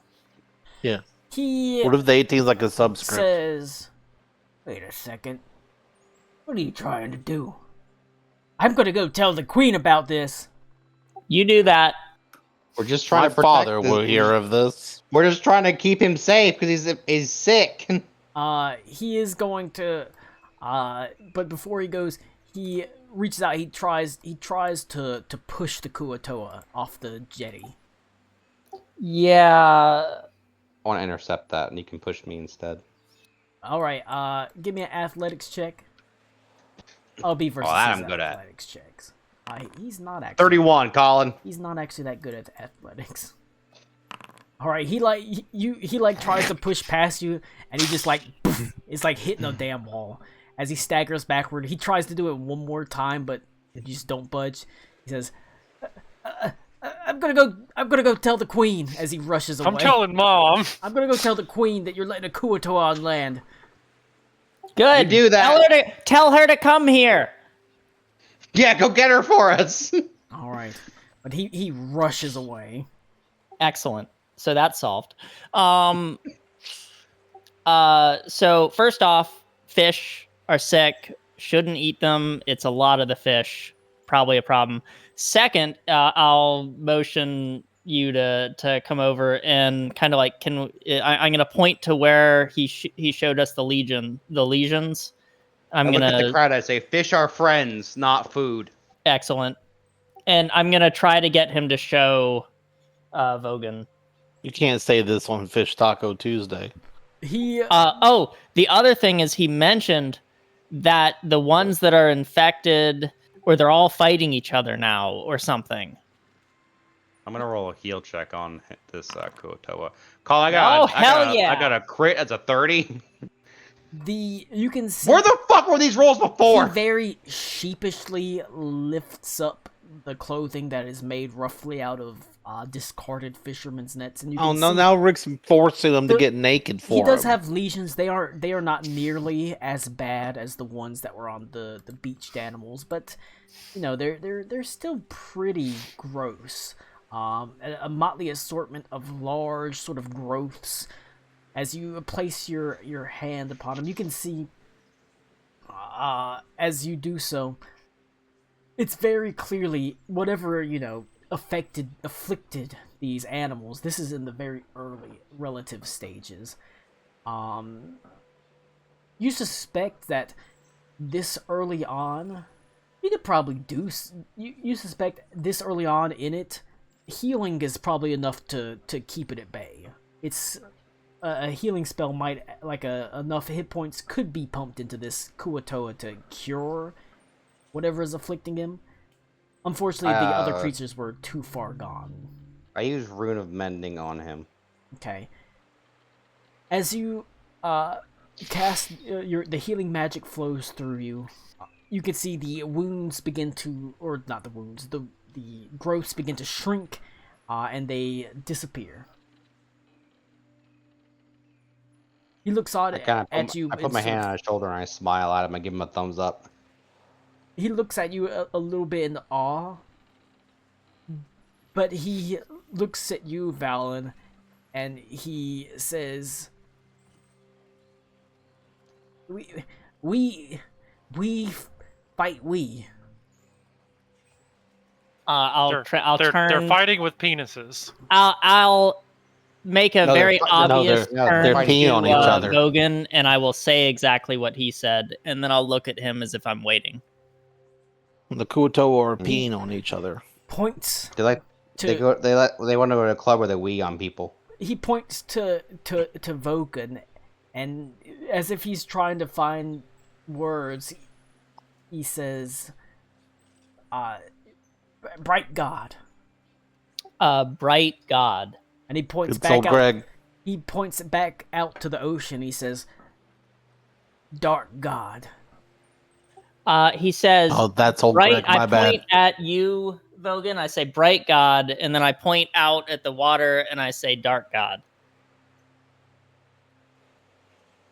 And then I look. I back roll a at religion the check, Kuo-toa. Colin. Yes. Can we like C-3PO Ewok these guys? Colin, With I'm Rick gonna roll right now? that. A 23, Yeah. Colin. His meaning, while it is obviously ambiguous, there are many gods that would be considered dark. Umberly herself would probably be considered a pretty dark god, but he is rather insistent that it's not just something that is necessarily evil, it's something that is probably actively detrimental. Or at least he I wonder if feels it's- is actively detrimental. Wonder if it's something from the far realm. Do I feel like he's referring to me as You get Light the feeling god? he's. It's not necessarily you, but what you Represent. do represent, Okay, and the so- powers that flow through you. White Jesus. Yeah, White Jesus. As being helpful. You are the rock savior. I'm Lisan, Wayne the Savior Johnson. You're the are- rock lobster. You're Lisan Al Gaib. Well, I mean, About this time, Asertu, I'll help him if I can. Mm-hmm. you as you start to head towards the shrine, you do see there is an elf that rushes up and begins talking to the queen, complaining about there is a Kuatoa that has the audacity to step on land. Not only that, there's a Goliath and a gnome that are allowing it. It was a mistake to bring these refugees into this city. I told you that. I immediately I know punched this this guy's a Trump person. supporter. All right, he tumbles. Like throat punch. He tumbles to the ground as he sort of says, "Ah, you see the trouble that they brought." You are the Egads. reason why places I've been like strucken. this burn to the ground. Close-minded, stupid piece of shit. See Do it? you have any brain cells to rub together? If the fish man is not in the fucking ocean, then that means the ocean is probably in trouble. You dumb piece of shit. You see, they cause nothing but trouble. I kick him in the dick. The queen sort of holds up her hand. I lightly kick him in the dick. That's enough. She turns to the guard and says, "Go about your patrol. I will see what this Kuatoa has to say." And she rather pointedly steps over him and walks towards the docks, very quickly making her way to the jetty where she is able to see Vogan and Balin, and now Ilnara sort of as you come up. The fishman sort of nervously... Do I see the queen arriving? Yes, there's a entourage in tow of her normal followers behind her. I wave at her. I'll say, Your Majesty, come over here quickly. She's sort of furrows her brow a little bit, but does walk over. First things first, I hold up the infected fish. A lot of the fish are very sick, and at least it kills the fish. I point to the big things that are dead, and he's indicating that it's poisonous to eat, and we definitely shouldn't be eating it. And, like, most of the town is eating it. She turns to the Kuatoa, and she begins speaking deep speech. She is able to speak his native tongue. And the two begin rather quickly conversing. As you can see, as the words pour from his mouth, her brow furrows more and more as her frown sort of deepens, and she sort of nods her head every now and then. The response is all rough, but you are able to make out sort of the general gist of what they're saying, Valen, as the Kuatoa once again, reiterates, we fight, we, dark god, and she sort of repeats it. He sort of makes a sort of thrusting motion with an imaginary spear in one direction, and then he steps to the other side and makes another thrusting direction, and then he sort of stands there and he waves his hands over his head, his webbed fingers doing almost like jazz hands as he sort of makes a big booming force that says, "Dark God Leader now!" As he sort of jumps, he's like almost like pantomiming events that have gone on as far as you know in this reef, and the whole time the queen just sort of nods her head a little bit worriedly.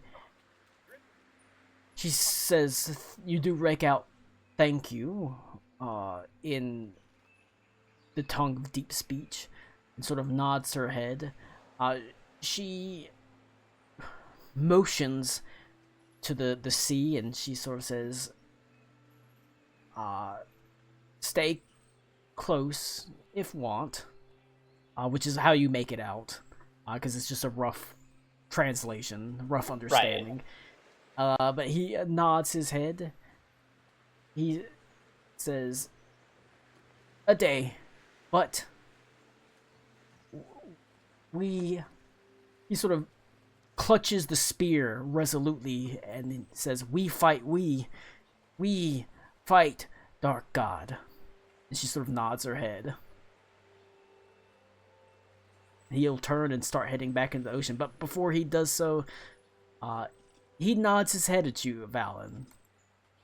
I'll wave. A resolute a universal symbol of, thank you. It is what he needed. All right. I'll nod back and wave, and then when he's in the water, I'll turn back and see what the queen's doing. She has a look on her face of annoyance, I suppose you could say. She is a little bit worried from what you can tell. More or less worried than what I noticed initially. More worried. Okay, that's not good. I'll look at the rest of the group, then look back at her and say, is there anything you would like us to do? I could only I think kind we're of fighting a follow dark that. god. She I think it's probably one of the aberrants that we've been seeing. shakes her head and she sort of says, If it was recent, especially. I just need a moment to think. I need to think of what to do next. I'll nod. What do you want us to do with the fish? Hurt him. All right, I'm gonna start showing everyone around and just say we need to go into town through all the fish stalls and take away all of the infected fish. Oh yeah, citywide fish fry. Yep, Hell yeah. but you don't eat the fish at Not, the end. but not the good kind, yeah. Well, I don't like this fish fry then. So That's too I'm damn gonna- bad, Ryan. I'm gonna start trying to rope people into this. Could we have something to show that we're not just showing up at the fish mart and stealing all their fish? She nods her head, and hands you a symbol that she has of Umberly. All right, I'll hold it. She sort of runs her fingers over it for a moment. It's worn. You can just make out the symbol to Umberly, but it's almost worn smooth. All right, Hands it to you. So I'll take it and they'll thank listen you. to you if you present this. Thank you very much. Yeah, you people. Let's What do you mean, you people? there's other people helping y'all, and I don't know their names. I'm gonna just point at a couple people. Let's. Are we still doing the beach cleanup, Colin? That is going on, yes. All right. Well, I mean, I gotta keep doing that then. Yeah, Someone's gotta I'm go gonna- around. take a few of your people, is what I'm saying. Can you get other people? We're moving whales. Okay, that's a good point. There are still people Um, around. There's still people around. I'll go find some other people around. Okay.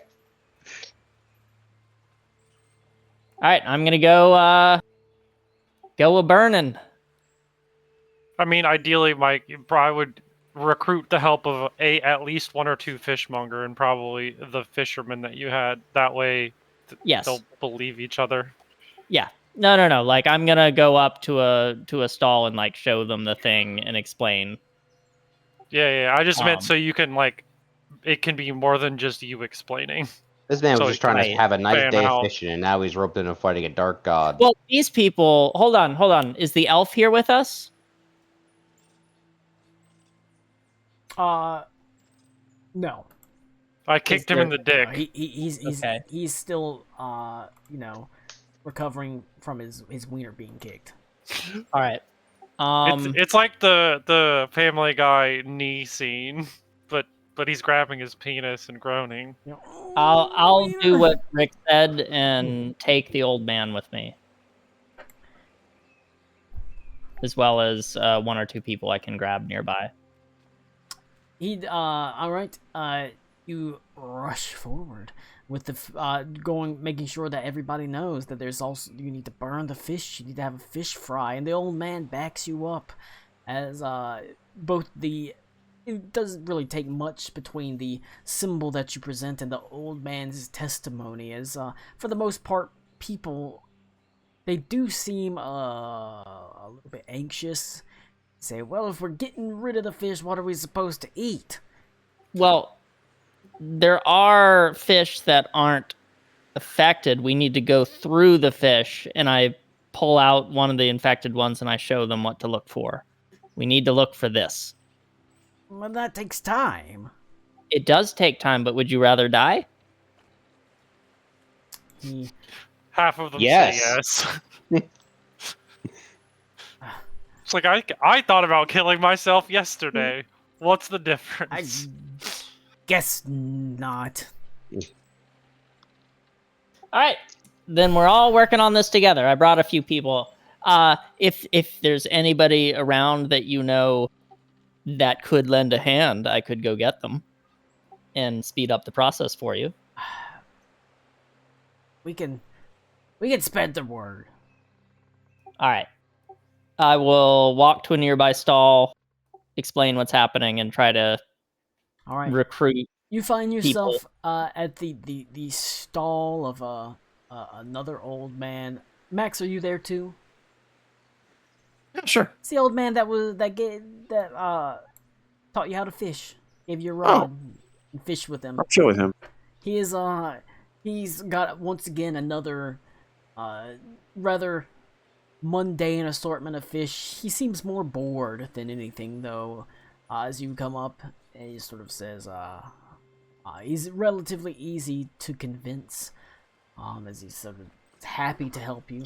I nods his head and says, well, and like you, been so kind to me, I don't see a reason for you to lie to me, so of course I know. Lived here all my life, I can spread the word, and that makes it even faster, as it seems that his word does carry some weight. Good. Slowly you make your way through the docks. You do spread the word. There is a real worry about what people are going to eat, because fish is such a important staple to the city, and even if Know you where we can get some cockatrice meat. even if you're only eating like half the fish, that's still a pretty Yeah, hit. we're on rations effectively. And there are rations in the city. There's stored food, but there is the worry about how long that will last. But at least for now, people are content to live off of rations, the things they've got, the fish that they do have that are safe as they are able to inspect them. It is indeed roughly half the fish that have been caught do show signs of these lesions, half don't. And I will make sure to tell people as we're going that if you catch a fish and it is, you find the lesions, don't throw it back to spread. Like, put it in a separate pile and burn it when you get back. All right. The old man tells you, Max, my grandson is a fisherman, so I'll be sure that he spreads it out to all his friends. Of course. Wait, I'm his grandson? No, No, he does have a Jesus grandson. fuck. All right, but he says I'll be sure to tell my grandson he's officially. I think I just had a part of the fucking ocean, stroke. too. What the fuck, Max? But yeah, Lovely. I'll be sure Alright. that they don't. I'll be sure that they don't do that. I'll be sure they. It's like, I guess I'm an old human's grandson now. That's weird. Excellent.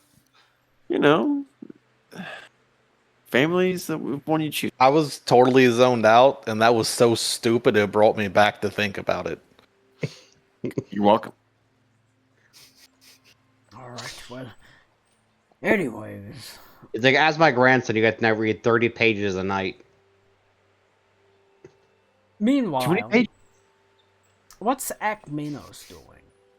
I'm going to the shrine. All right, you make your way up to the shrine. It's the middle of the day, and so you find that the shrine is once again tended by the very excitable and very happy Deidre and the much more dour and annoyed Glengrim, as Deidre sort of waves. Is his happily name at you. actually Glenn, and they call him Glenn Grimm? No, his name 'Cause is Glenn Graham, technically, but Glengrim.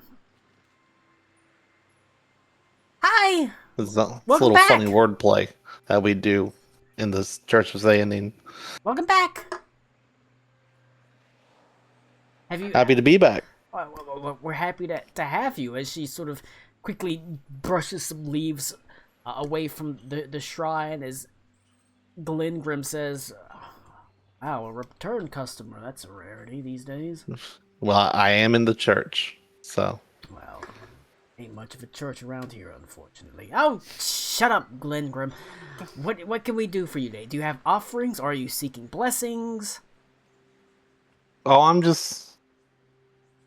I came here because I wanted to help you guys. I wanted to help clean the shrine and keep it orderly and Well, we're always looking for help. Elder Polium says that sometimes I get my head in the clouds and I get distracted and I forget to. well, that's to- good. That's where the moon is.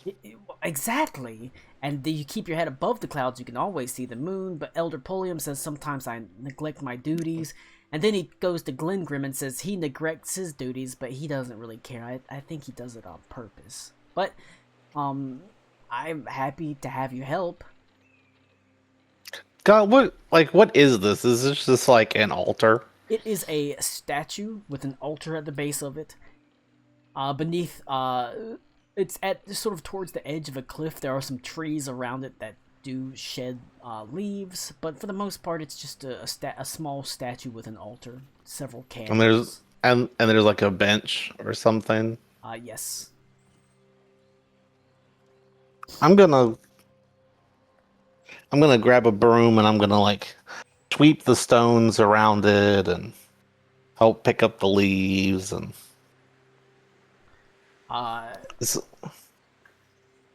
She also helps you. Glengrim sort of half-heartedly sort of brushes the same spot of the statue off again.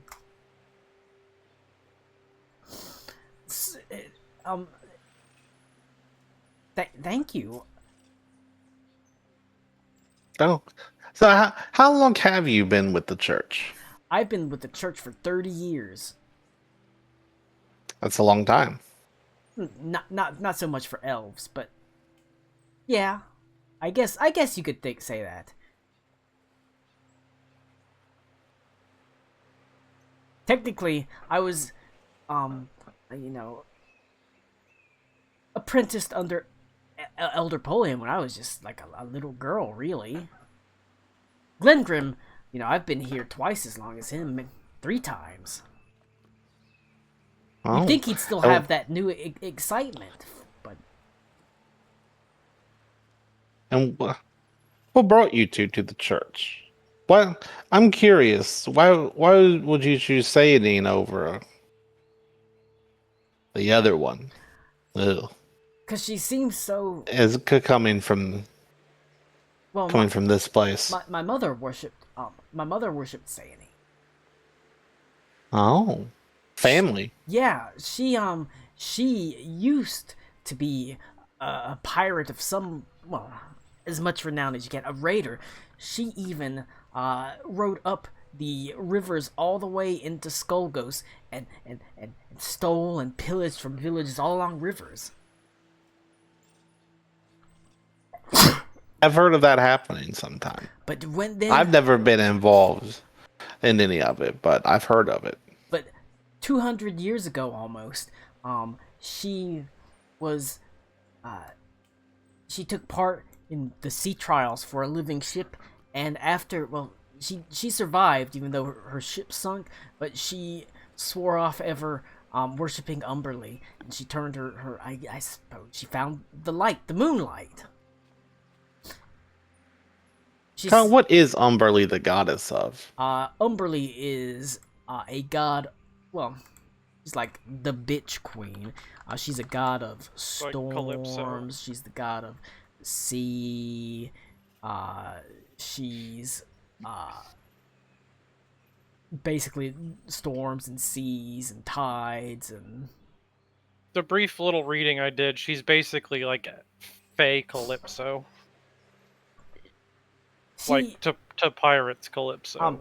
she didn't well, she didn't approve necessarily of some of the tenets that the, well, there's a priestess of Umberly that's lived on the island for as long as anyone can remember, really, as long as the Queen of Thorns has been here, really.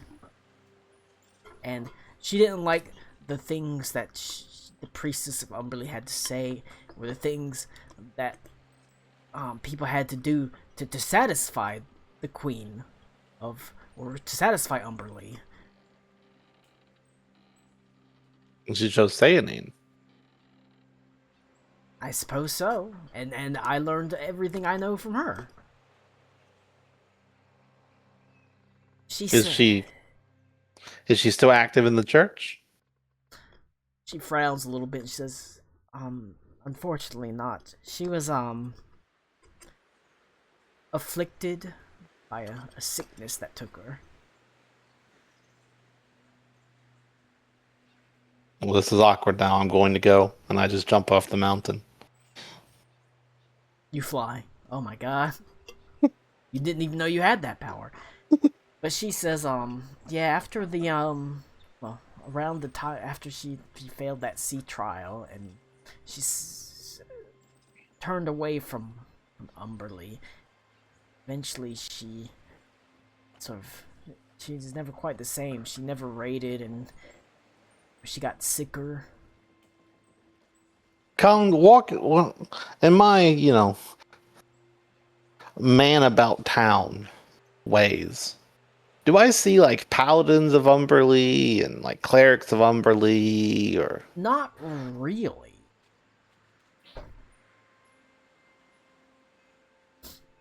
You really don't. Despite the fact that Umberly is the default god for here, you don't really see that many people that are, like, devout worshippers. I asked. So, I haven't been here for that long, but I haven't really seen any, like, people of the cloth of Umberly. No clerics, no paladins, not like priests walking around. Well, the Queen of Thorns is said to be a follower of Umberly. Is it not a very big institution? Well, it's got its own, a very large, prominent shrine. Just a couple miles off the coast. There's all sorts of shipwrecks around it and stuff like that. I never visited, but I heard about it. Well, where I'm from, all the churches have paladins and clerics that go out to the villages, and There's a priestess I know, an old elf.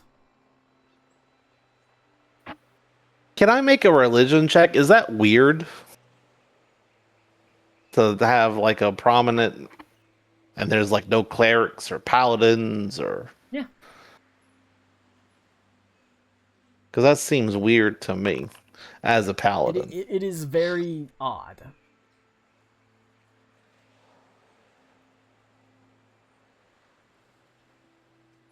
As how about the other shrines here? Are there any paladins or holy orders for them?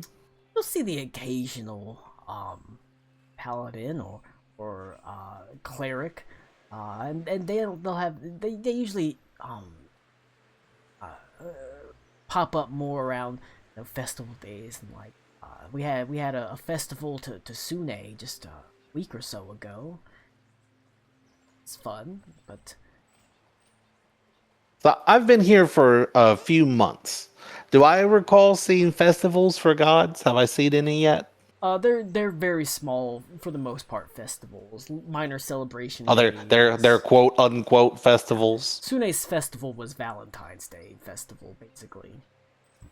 Like Because Sune like the likes- post office. The post office's closed festival was like a flag day. Yeah, Sune is the goddess of love, and she like to fuck. So is Sayanine. But well, Sune is literally smoking hot redhead that like to fuck. He's like her god attaché. Sayanine's also a goddess of love. But you know, during the festival of Sune, there was a shrine to Sune beneath like a really nice. It looks like an old oak that has red leaves, and people in the festival of Sune will go there. They'll have a joining. It's sort of like a secondary marriage type thing. It's like a renewal of vows type thing. But you've seen a couple, handful of them. Small though, very small. Where I'm from, all the religions are institutions. You know, you couldn't throw a rock without hitting someone with, you know, a paladin or a cleric or a priest, or especially in a city like this. It's just weird to me. Man, I've never really thought about that, but I mean, I know that Are these two, are they volunteers or are they actual priests? they're both actual priests. He does have She is an actual priest. So is he, despite his sort of grumblings. But you know, I wouldn't necessarily speak too ill of Umberly. I know that sometimes bad Oh, I'm not happen. I'm not speaking ill. I'm just making an observation of how different this place is than where I'm from. My mom told me, and she sort of leans in nervously close, one time, a couple of 100 years ago, the Queen of Thorns wasn't wearing her medal, her holy symbol, and the next day there was basically a typhoon, a hurricane that lashed the coast. It shut the entire town down for a week. That is pretty extreme. The queen had to not only put her talisman down, she had to basically go prostrate herself at the shrine of Umberly, right there in front of the high priestess. They were satisfied, I suppose. I mean, that's not How about even you? the worst of it, really. How about you, Glingrim? How'd you find yourself in Sayanine's service? He shrugs and he says, I needed a job. I could be a fisherman, but I hate boats. I could be a merchant, but I hate people. I suppose I could be a warehouse worker, but I hate lifting boxes. So I sort of ended up on what god could I come and worship and tend shrine for that would probably have the least amount of work. And we sort of ended up here.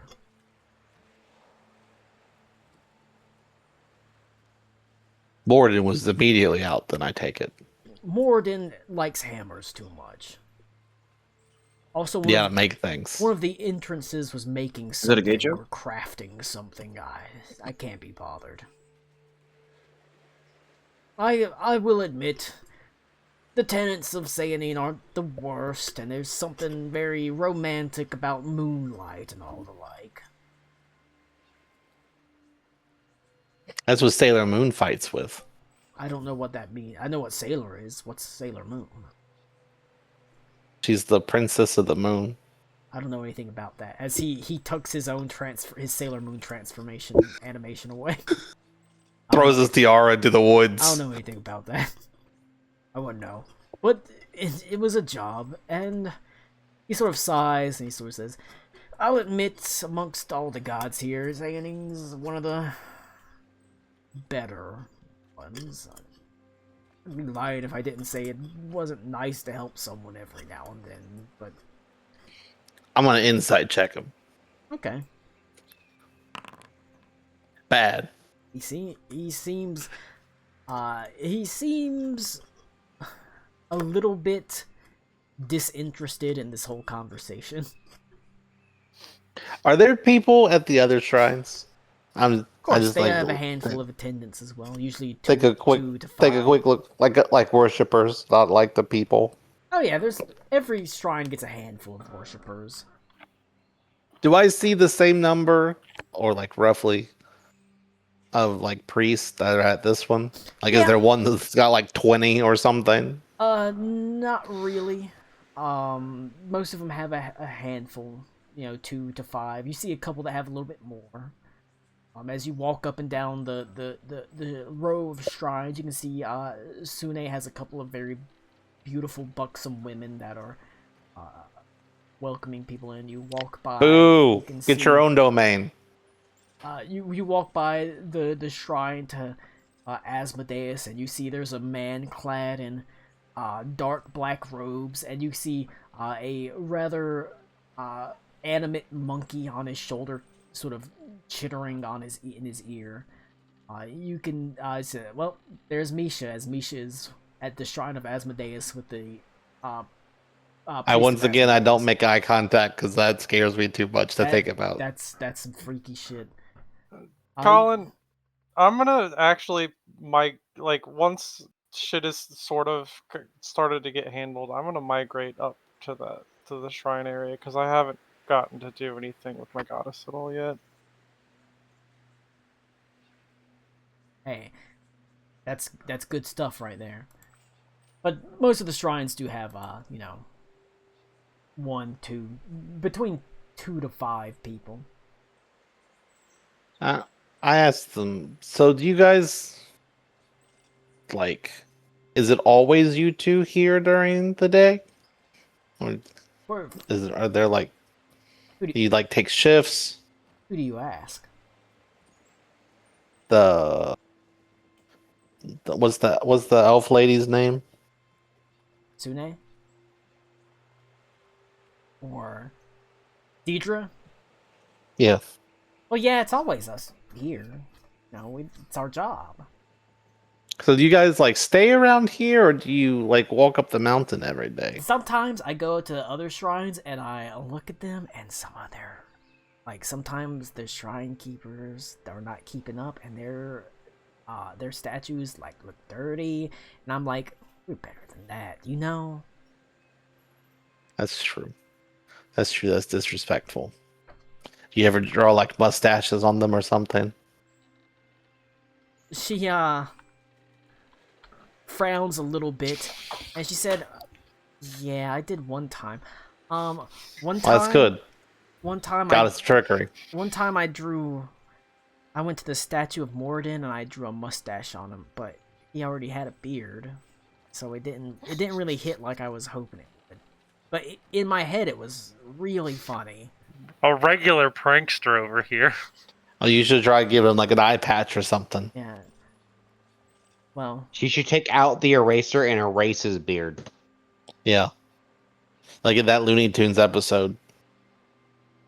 that would take a chisel, and I'm not sure I want that sort of commitment. I want to it's fun to draw a mustache on, but then they can always clean it off, and then they're doing their job. But if I were to take a chisel, Well, you don't want to defile a shrine. Exactly. That's... Exactly.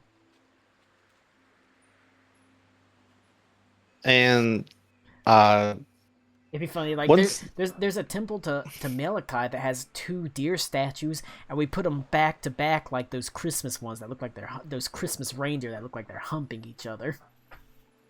Wonderful.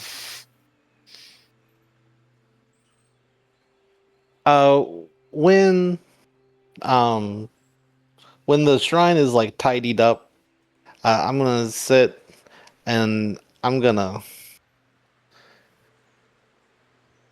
pray / meditate over what I felt when I tried to lay on hands to things, and like there was a force that was stopping it from being. Let me see if I can't gain any divine insight on Alright. what exactly that might be. Oh, would that be roll a religion? Oh, pretty good. All right. You pray. You sit at the shrine after it's cleared, and you place your hands together, and you close your eyes, and you allow the sounds of the nearby jungle and mountain to fill your ears. You can hear Deirdre quietly humming to herself as she makes herself busy. You can hear the impatient toe tapping of Glengrim as he stands at a nearby tree. Every now and then the quiet muttered word of greeting as someone passes by. And you focus on your deity, your god. The moon fills your mind, and for a moment you can feel the vaguest hint of something that feels almost warm, and you sort of feel a heavenly warmth that starts to just permeate your very gut. But then it is almost immediately cut by cold depths as all of a sudden you're filled with a chilling presence, and you have your breath hitches, and for a moment you feel like you're drowning as you thrust yourself backwards. It feels as if water is pouring into your lungs. It feels as if your body is pressed on all sides by cold pressure, but the moment passes after a second, and you find yourself back, sort of staring up at the sky, gasping for breath as sort of Deirdre rushes over to you and says, "Oh my God, what happened?" I kind of I take a second and I look around. Do I feel okay? You feel okay. Like, am I coughing up something? You're not coughing Or- up anything, but your heart is still pounding. You can feel the adrenaline sort of rushing through you. You can feel the faint remnants and stiffness of your muscles as if they were cold. I'm gonna kind of like drag myself over to the bench and like lift myself up onto it. It's like, I'm okay. Do you need I'm okay. any water, or we do have some No. wine? I am good for water. Thank you very much. I just need to catch my breath. Of course. And she sort of sits on the bench next to you. Pats you on the back.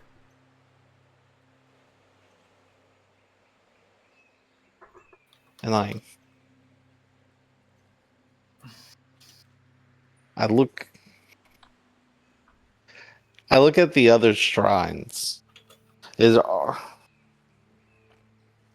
Are any of the other priests looking distressed, or Glancing over the nearby shrines, they don't look particularly like, are any of distressed. them like feeling like something is wrong or something? No, it looks Well, like like they're they just going about their business. But you don't see any of them deep in prayer or anything either. They're sort of just cleaning the shrines, welcoming people. I asked Deirdre and Glingrim.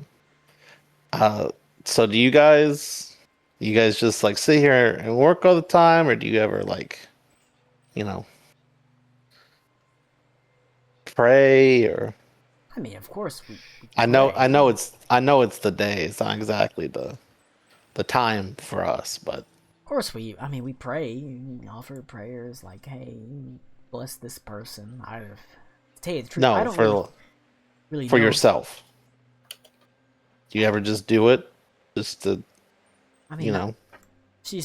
Deirdre sort of frowns a little bit. She sort of says, well, it would feel wrong to pray for myself. I'm pretty, all things Why? considered, happy. I should pray for other people, really.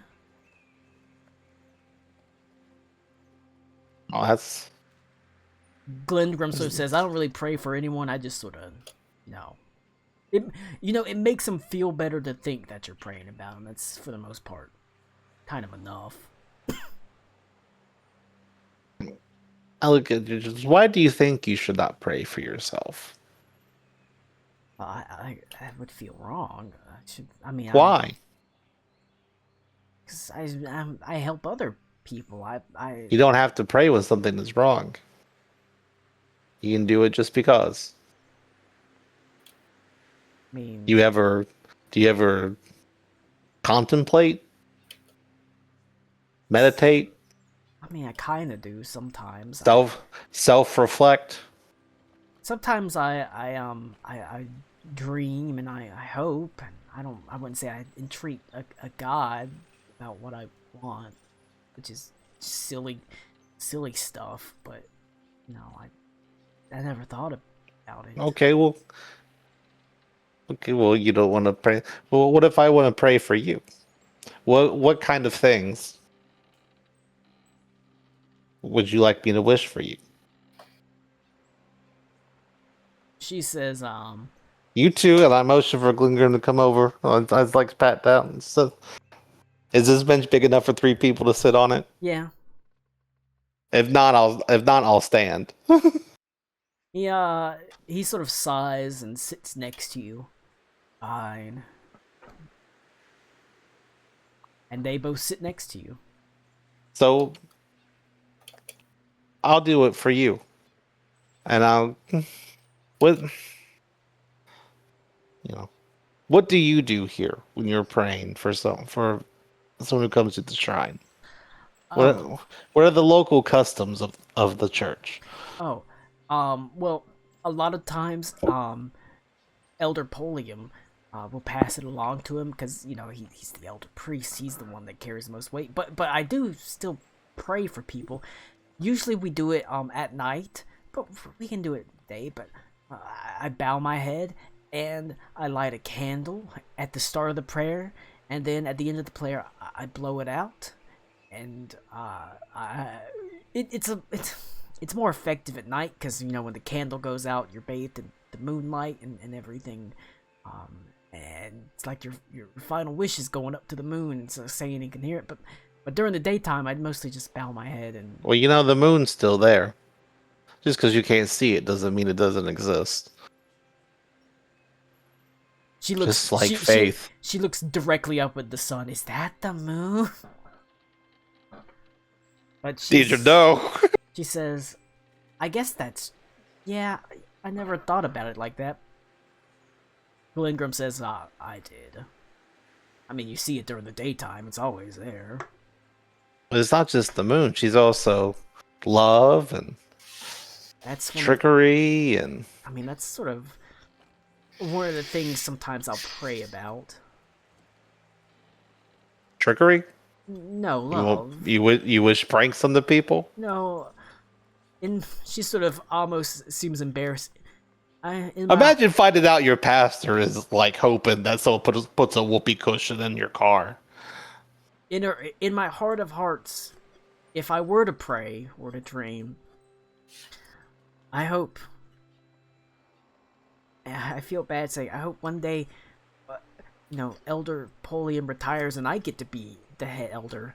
I've got a family and I've got kids that come and they visit the shrine, and I've got there's nothing wrong with that. That'll visit the shrine, and and tell me that, I'm doing good work and that what I do matters. I hope to advance in my order as well. There's nothing wrong with wanting to be more. It's just what I don't. You don't need to feel bad for it. It seems vain, in a way, to do It's- that.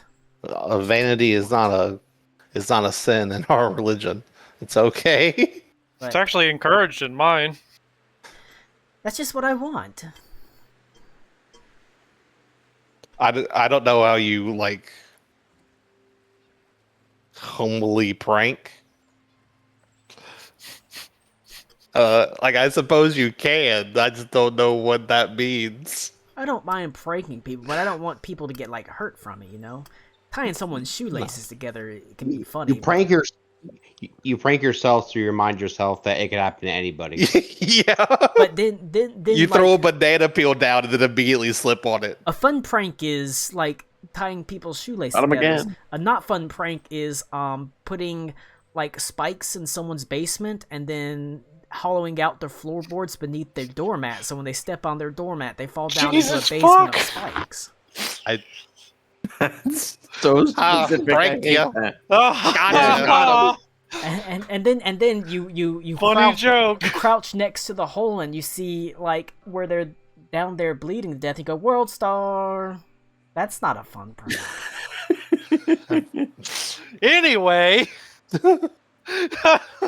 So about the love thing. And Glengrim just kind of grunts. Eh. Don't There see must much be something. point in praying for myself. People got enough prayers. Well, if you're not going to pray for yourself, who's going to pray for you? I ain't worth the time. Sure it is. And I'm going to light the candle. And I'm going to sit down and I'm going to hold both of their hands. Sayadine gave me 2 hands for a reason, guys. Jerk off 2 guys gonna- at once, hell yeah. I'm going to hold both of their... Yeah, I jerk both of them off at the same time.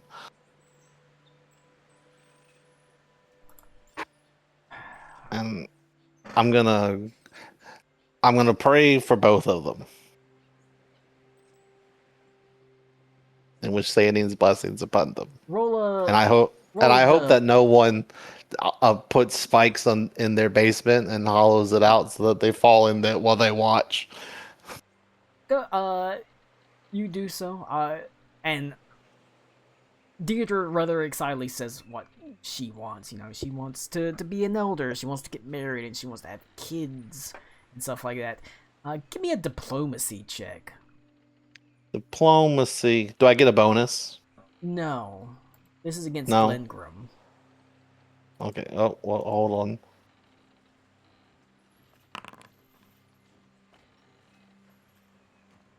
He just sort of sighs, Is that...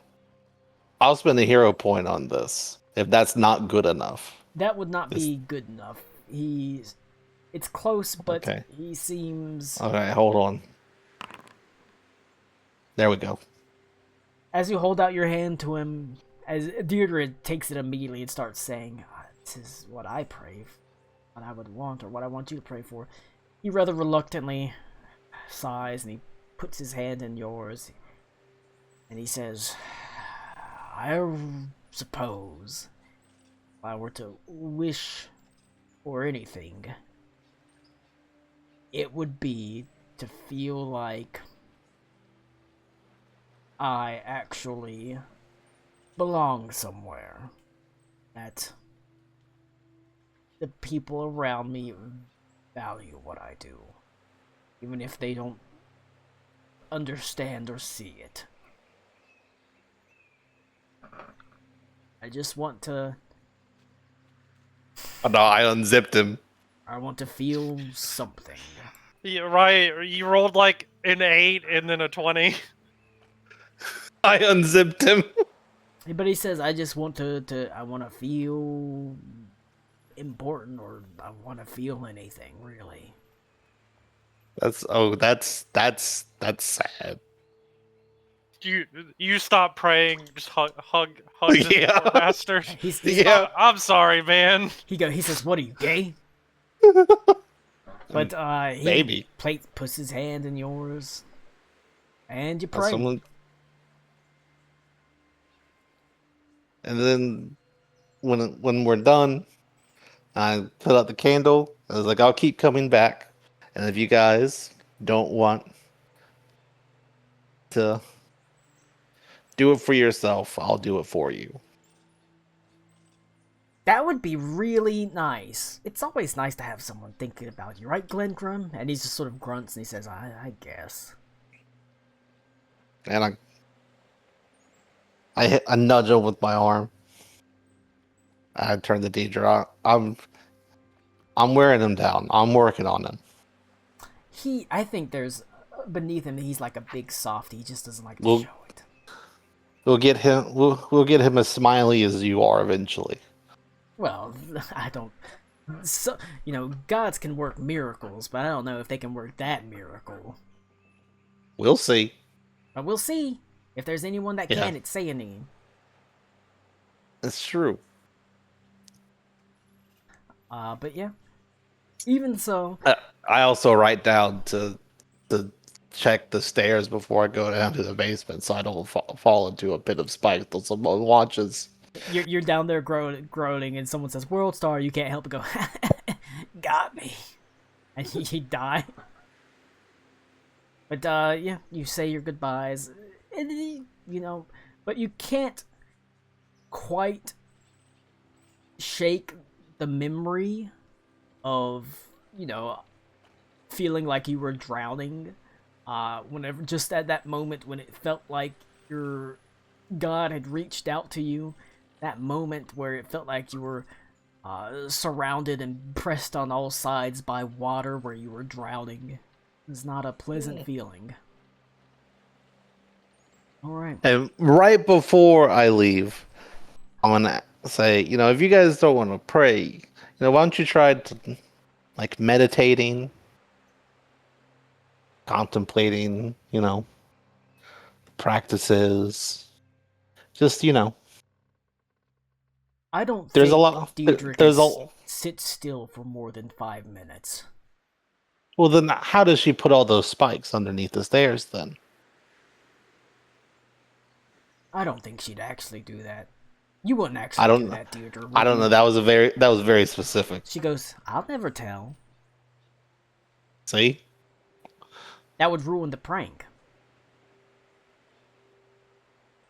She's out here home aloneing people. Yeah. You say goodbye as you trip over a tripwire, tumble down the entire mountain, and land in a entire vat of honey. She says, "Gotcha." Haha, you opened the door and got burnt by a flamethrower. All right, but And I'm gonna look. You can do a Moss thing, but I'm gonna look. Is there like a ocean god here, like a Melora, or? yeah. Melora is actually one of the slightly bigger, more prominent, more popular shrines. I'm gonna go over there. You can do a Moss things though. All right, you are able to find the shrine to Melora by following the dulcet tones of Ocean Man, which is constantly playing from the Melora shrine, obviously. That's why they got more people there. Yeah, they love Ween. We need to start playing like All right, like Dancing in the Moonlight or something. Amal. Mm-hmm. Things you leave the sort of chaos, or the sort of chaos of the beach, as there's people dragging, infected, tumorous animals to one side. There's a strange Kuatoa to one side. The queen of tides is clearly annoyed or upset or worried about something. Just talked about how she needs to seek the high priestess, that she needs her counsel, that sort of thing. What were you doing? You were going to the shrine of the high shrine. the Vernestra shrine. Mm-hmm. You make your way up the shrine, or up the mountain. That's where all the shrines to the lesser gods were. This one, the first mountain of this mountain range. It's rather large and prominent. And you find that the shrine to Vernestra is in a very, like, a slightly off the path, well wooded area, with, you know, there's a small clearing, but instead of there being like a actual stone altar, there's a circle of toadstools, all various different colors, and there's a couple of elves that are standing next to it. Every now and then, one of the toadstools will send out a puff of, like, spores. They'll sort of breathe it in and nod their heads.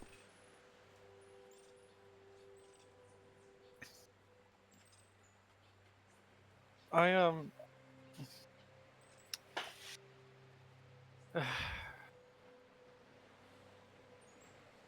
gonna just walk up beside them, and stay relatively quiet. And I'm also gonna wait for a puff of spores, and see what happens.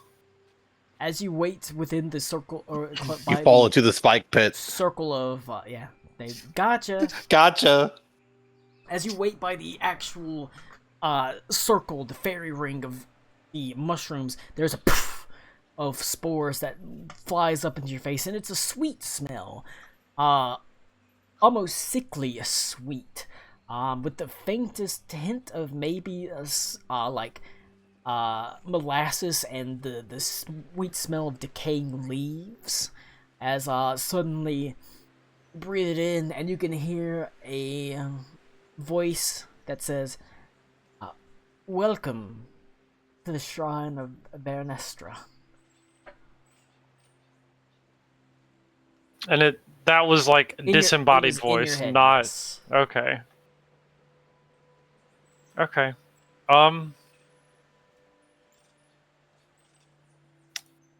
Do I... Let's see.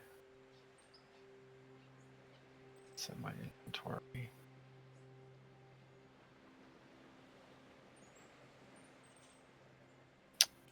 Technically would not have any of those plants. That was all just given to Mike.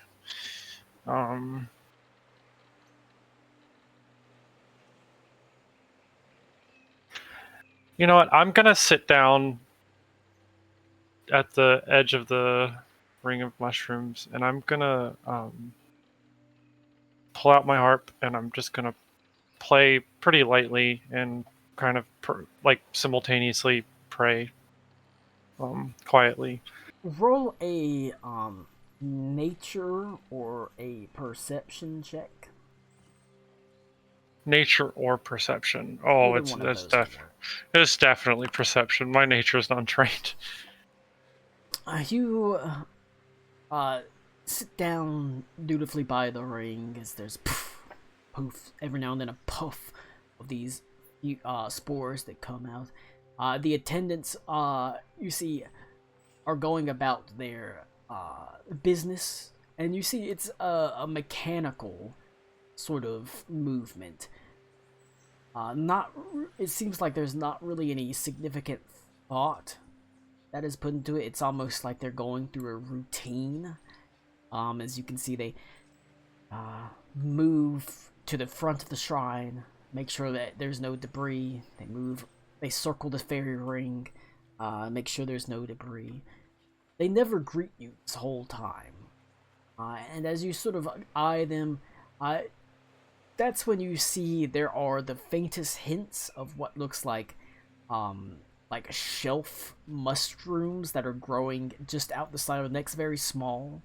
Mushrooms that are sort of like there's the faint fuzz of growth from their ears. These attendants are very clearly themselves. It seems like the attendants aren't actually the people in charge of the shrine. It's actually the mushrooms of the fairy circle. They've Well, it's Okay, hard to say. that's kind of what I figured. It's hard to say they infected. They're clearly infected. You don't know if it was voluntary or not. If this infection well, was. if it is men, they deserved it because that is kind of survive. But they're sort of moving around, tending, as you do. Yeah.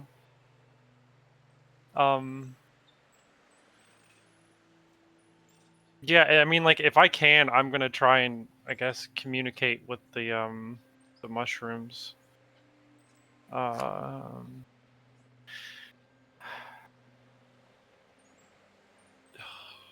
didn't get, like, a Fey language, it was just Elven. I mean, the spores they speak to you Telepathic. so Gotcha. it's just in your head. Okay. I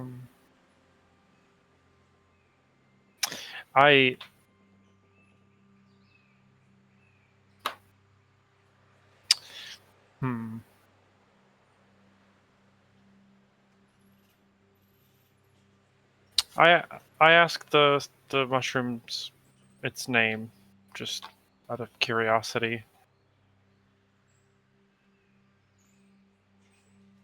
They say we are Juniper.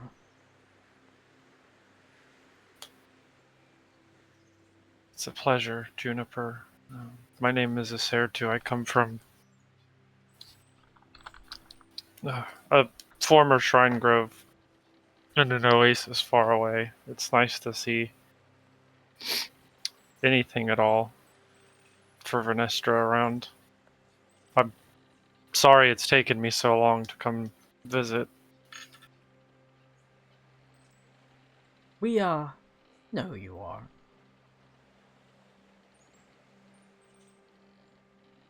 Oh. Does word travel that quickly, huh? Each shrine knows what the other shrine knows. Well,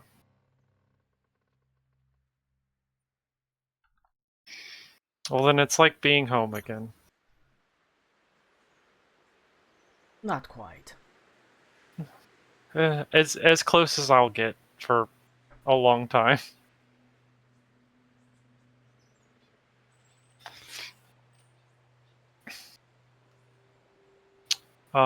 What brings you here? I'm concerned about the state of things in the waters around here. And I described the scene of washed up creatures' corpses and the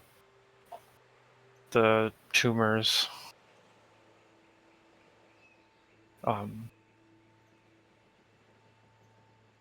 The queen is also visibly concerned, and for somebody who clearly holds quite a lot of power here to be worried, I'm also quite worried and don't want to lose a third home. I understand. We have long memories, long minds.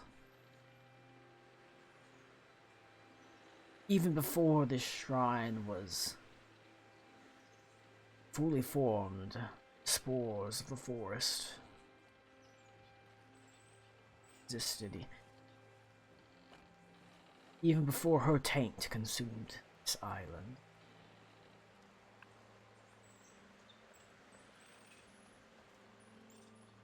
Remember a time. Skies were bright and the seas were calm.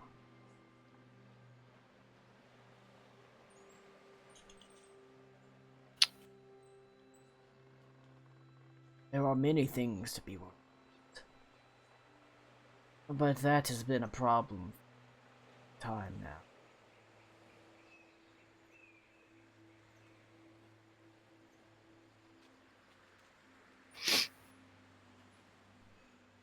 Is the queen? Would you describe the queen as an enemy? The queen is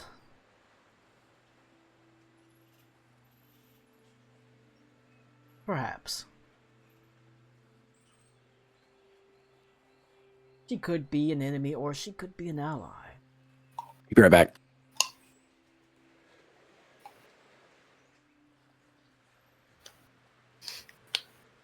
She I'm going to hope falls for the under- latter. She's enthralled as much as the island is.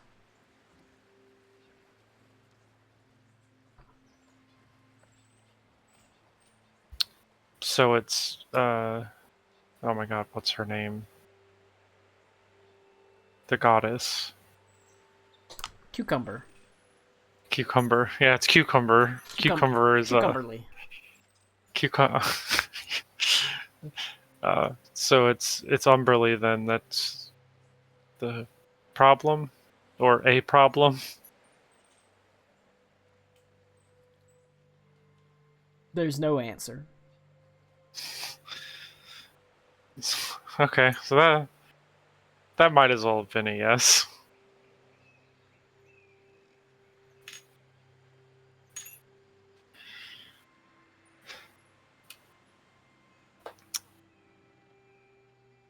And I guess unless it chooses to say anything else to me, I'm gonna just keep sitting and playing music and just relaxing.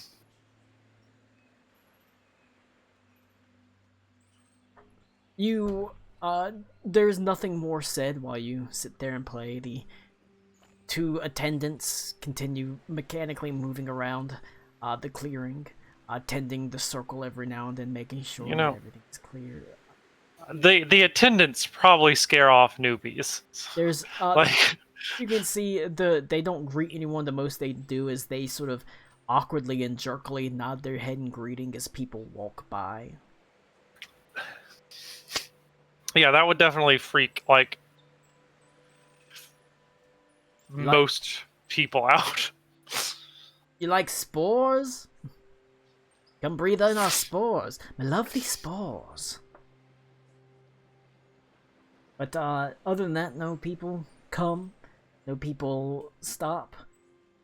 You just sit in silence until you're ready to go. But as you do stand up, there is a faint puff of spores as it says, "Guard well your prayers.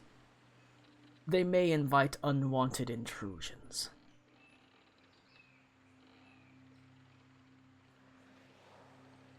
From who?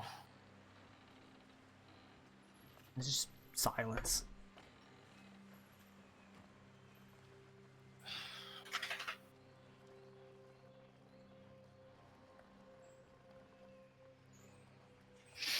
I sit back down and I pray for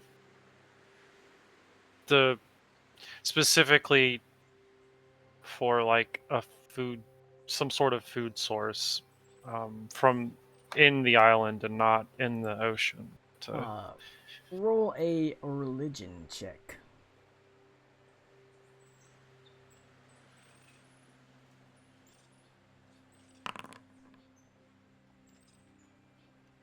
Alright.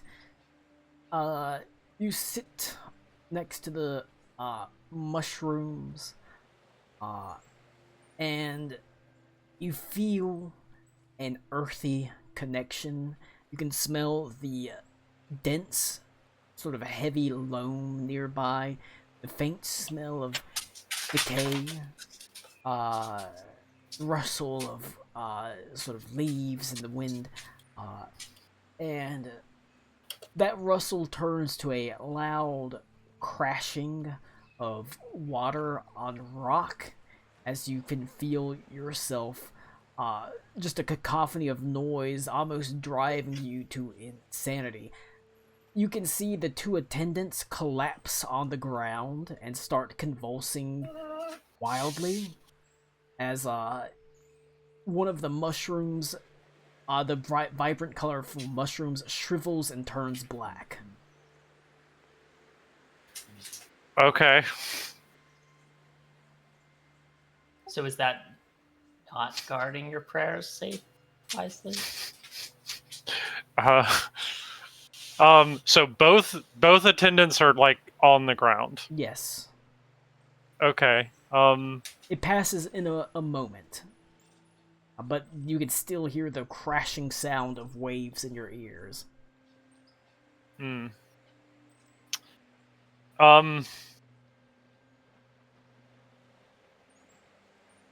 Yeah.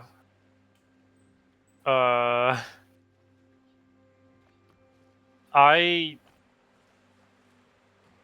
don't know if I have anything that can like actually help the attendants, but I'm gonna try and help the attendants up, assuming they're still like this. The convulsions pass nearly as quickly as the crashing noise as they still Okay. and mechanically sort of rise to their feet, seemingly unperturbed. And the one mushroom that's blackened. That remains dead, however. Okay, I'm gonna I kneel down and I apologize and I cut the blackened mushroom. And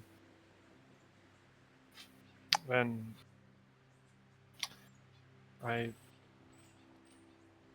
stand up, bow one more time, say I will be back in the coming days. And I leave. With my freaky blackened mushroom. Alright. You turn and you head back down the path. Probably should not eat the freaky blackened mushroom. Alright. You make your way down the path as you have left this freaky mushroom behind, this freaky sensation. I don't know, would Acertu and Akmenos be walking, sort of heading back at the same time, or? That's up I'm to li- Ryan. I'm at the Shrine of Melora. Yeah, but if, you head that back down, it doesn't matter. I mean, yeah, we can around the same time because I was here earlier. You can hold hands and touch butts. I don't want to hold her hands if she's holding that weird mushroom. Yeah, what's with the mushroom? You What should the cook it fuck? with the fish. But you It might be drugs. you do They head down the cancel each mountain. other out. You are a little bit disconcerted or surprised as the two of you make your way back down the mountain as Akmenos, you're heading to the Shrine of Melora, which is a much more prominent shrine, so it's lower down in the mountain, so people have less way to walk. You pass by the Shrine of Asmodeus, and Misha the monkey jumps on your shoulder, Acertu. Just sort of perches there. And this is because I wasn't around. This is a monkey that was on the boat that we came in on, right? It was a monkey that was capable of doing math at the mercantile, and seemed to be capable of doing spreadsheets and books. Our original theory was it was a halfling. Now we know it's not a halfling. My new working theory is that it's a demon. Well, I put the mushroom away because I don't want the Asmodeus monkey to eat it on accident or Don't on it will grow too purpose. powerful. Yeah, That's true. well, I don't know what that does, but it probably can't be good. Bad is what it does. I mean, no, I'm just like, well, hello. It lets out a couple of faint, like, what? I pull out a little piece of that meat that I've got, the what you call it, the cockatrice meat. It's like, yeet rockcock, Misha, whatever. I'm It just sort of... 100% scared of this thing if it's a meat eater. This thing is carnivorous. It doesn't really say anything. It just perches on your shoulder, sort of leans up against you. Does it? But does it? Is it take the raw cockatrice meat and eat it? No. No. Okay, I put it back. It's Oh, like, well, thank that's, God. That's good. Sorry, I don't have any other food stuffs right now. All right. You make your way But down. no, I just like vibe. I just vibe with the monkey. I got it. You, eventually towards the bottom, you do run into the Shrine of Melora. It's a little bit more prominent. You can see it is on a cliff that overlooks the ocean. There's quite a few people here, actually. Does bring a little bit more of an interest than the Shrine to Sayanine or any of the other shrines farther up. Do you go through and stay here at the Shrine of Sertu, or do you keep going? I mean, if we were walking together, I'd probably go ahead and just stay. Alright. Akmenos, you arrive to the Shrine of Melora. It is beautifully made out of what appears to be carved wood that has been polished to a high shine. It glitters in the light. The base of it has it looks like a woman that's standing in a crashing waves. Do I see any obvious priests? There is one very obvious There's priest. some dude in robes or something around here. He is wearing what appears to be a large... It looks like a battle mage's robe, almost. It has a breastplate on it. The breastplate has been polished to a high shine, and it has a large spiral in it. He carries a glaive over one shoulder, a relative militant-looking man. But he does seem to have a jovial look on his face, a wide smile, as he has a crown that is made of driftwood. I'm gonna approach him. Is he talking to anyone? Is there like a line or? There's a couple of people he talks to. As you see you approach, he quickly brandishes his spear, says, "Not too close!" Nah, I'm just Okay. messing. I'm just messing with you. Welcome to the Shrine of Melora. Thank you. Your red devil face ain't familiar to me, so I gotta imagine you're new here.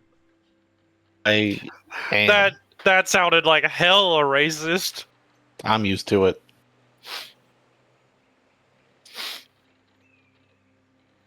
I'm looking for the highest ranking priest here. Oh. Okay. Yeah. Are you sure you want the highest ranking piece? Because we got plenty of much, better suited lower ranking priests than the highest ranking. Better suited. Yeah. Better Better suited, suited for what? To tending to the needs and whims of the people that seek the patronage of the Lady of Waves. No, I would like to speak with the highest ranking priest, please. You're sure? We got other people. I'm sure. I mean, all right. Why does he not? Do they not like to Oh no, see it's the people? monkey. He sort If of it's the monkey, I'm running. sort of says, "All right, I'll get him." And he turns around, and then he turns back. "Hi, I'm Haladrin, High Priest of Melora. Nice to meet you." Jesus Hi. Christ. And my name is Akmenos. I'm a paladin of Sayanine. Oh yeah, it's always nice to have another, another sturdy person around. Most of these other shrine tenders, they couldn't defend the shrine if something really happened. They're all wearing robes and shit. I prefer steel. I don't need to wear armor. I have a 100-pound mace. You're made out of wood.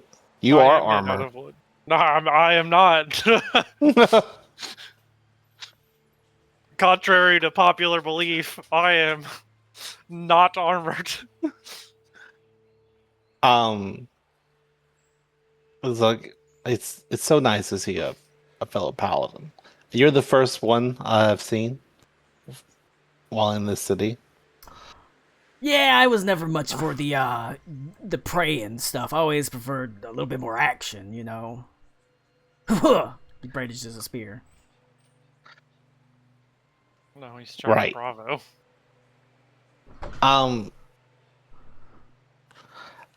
And I asked him, so recently, I'm sure you've heard about what happened at the beach this Yeah, a morning. couple of people said they were coming here to pray about what to do. I mean, I told them, I told them how they like fish soup, but we probably shouldn't eat that. That would be bad. It's just a joke. Don't actually eat the fish, folk. I don't think that's probably wise. Can I? Would insight or religion be better for like how like religious is this guy? Is this You can see if you can. does he feel- just work here? You can see if you can fill him out. If he how I guess it would be religion to see how much religious energy or divine energy is coming off of him. You know what you actually feel? He's pretty strong, all things considered.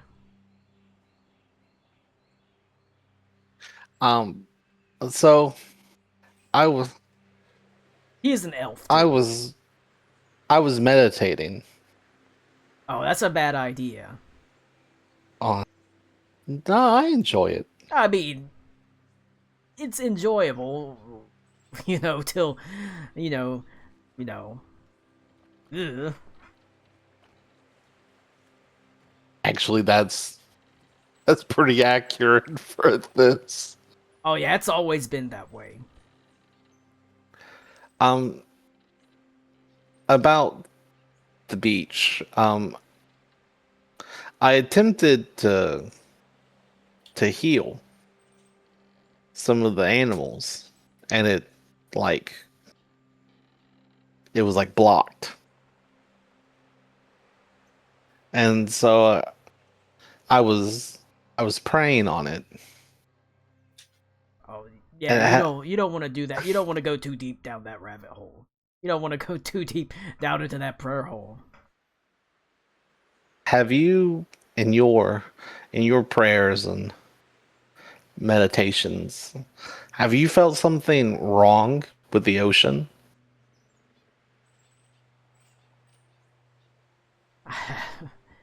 I it's dangerous to make prayers like that. I mean, you 'Cause you fly too close to the sun, you It- get burnt. It felt like I was drowning. Yeah, no, that happens. You gotta be careful about that. Does that happen to you too? Oh God, yeah. You know, you pray a little bit too hard. All of a sudden, you piss off Umberly, and she doesn't like it. Oh, so it is Umberly then. Wait, she does that? Oh God, yeah. No other gods before her on this island. At least that's what her high priestess says.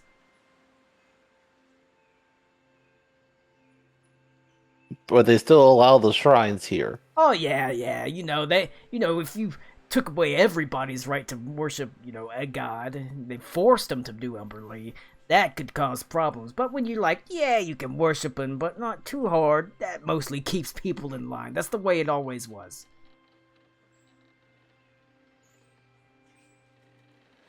I look legitimately baffled. I don't know how to respond to that.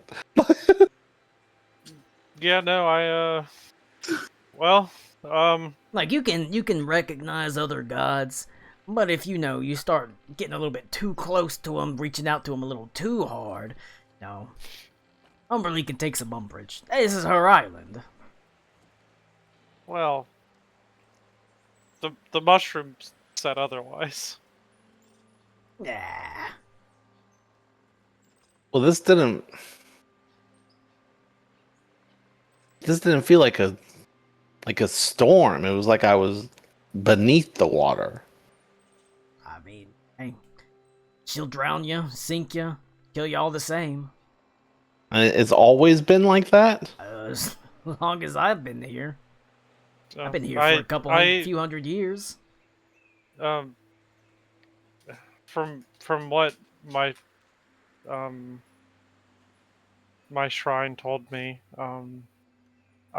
believe that it's been like that for quite a while. Right.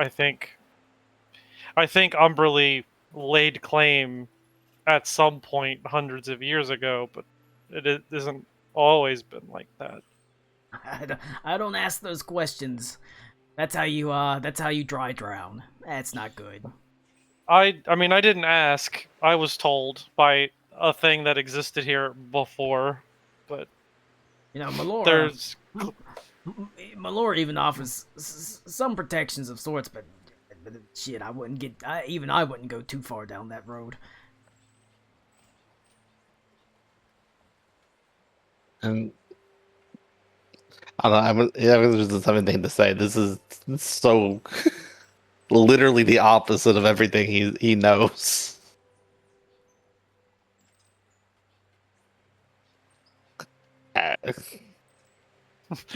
first time being oppressed.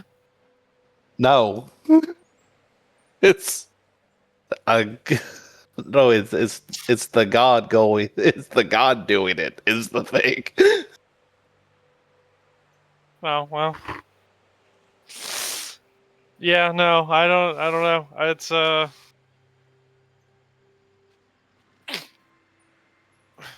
I lived in a grove for a lot of my life, so, you know, there was not ever a whole lot of worry about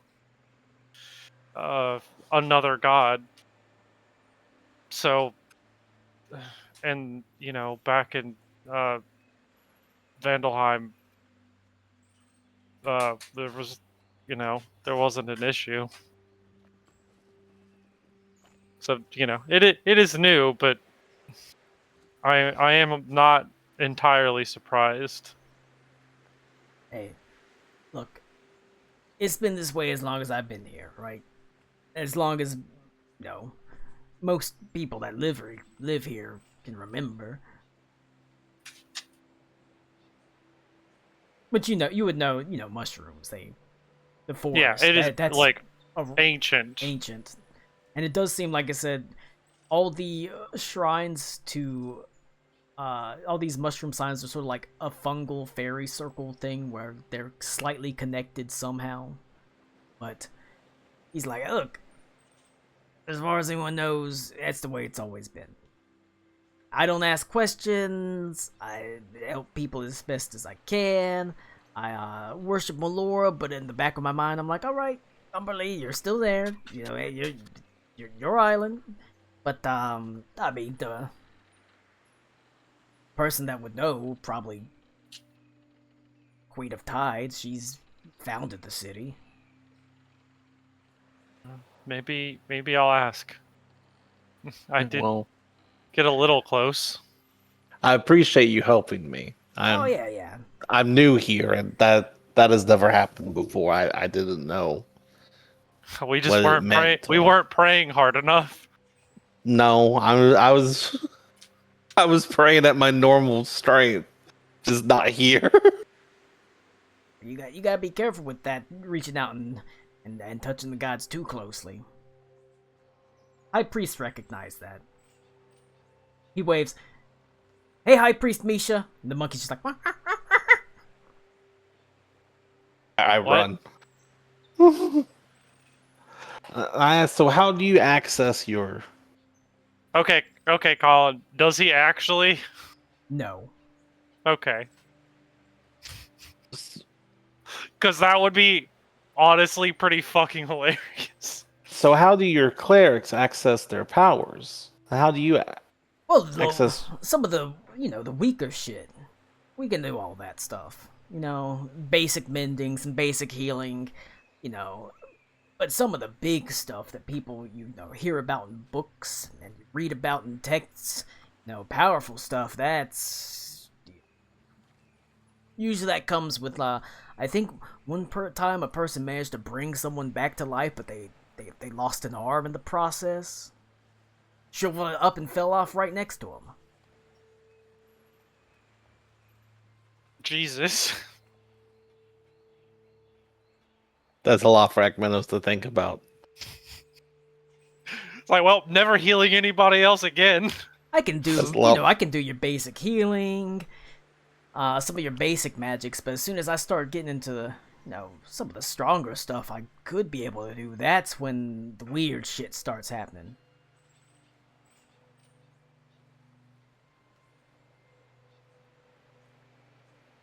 This is a lot for me to to think about. It's like, yeah, dude, I did a healing spell one time, lost 3 inches downstairs. Yeah. Rotted the tip Oh, right no. off. Just the tip. Not Just my the dick tip. horn. Just the tip. But, yeah, it's, no. Pretty rough, but it's, hey, I've lived here all my life, it's home. Oh, now I feel real bad for encouraging those people to advance within the church. Oh, yeah. I mean, Oops. the Elder will probably, we all kind of know. You don't push too hard. Well, thank you. That was an experience. Truly. Hey, I mean, that's what I- I'm here for. I'm glad the attendants at Vernestra's shrine weren't like regular people. That's a relief.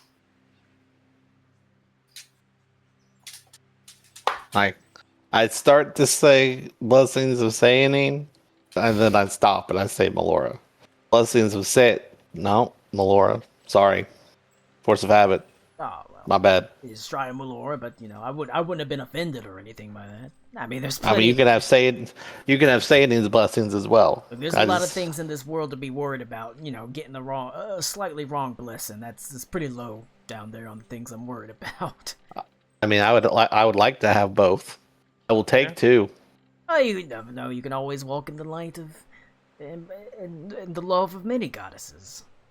It's true. A goddess of love. Tsune's right up the road. I don't know how that is also a thinker. If that includes like religious love, like a polytheistic thing. That's also, that's why I meditate on things. That's what I'm talking about. Yeah. Some of this stuff is thinkers. Pretty fucked up shit. I know.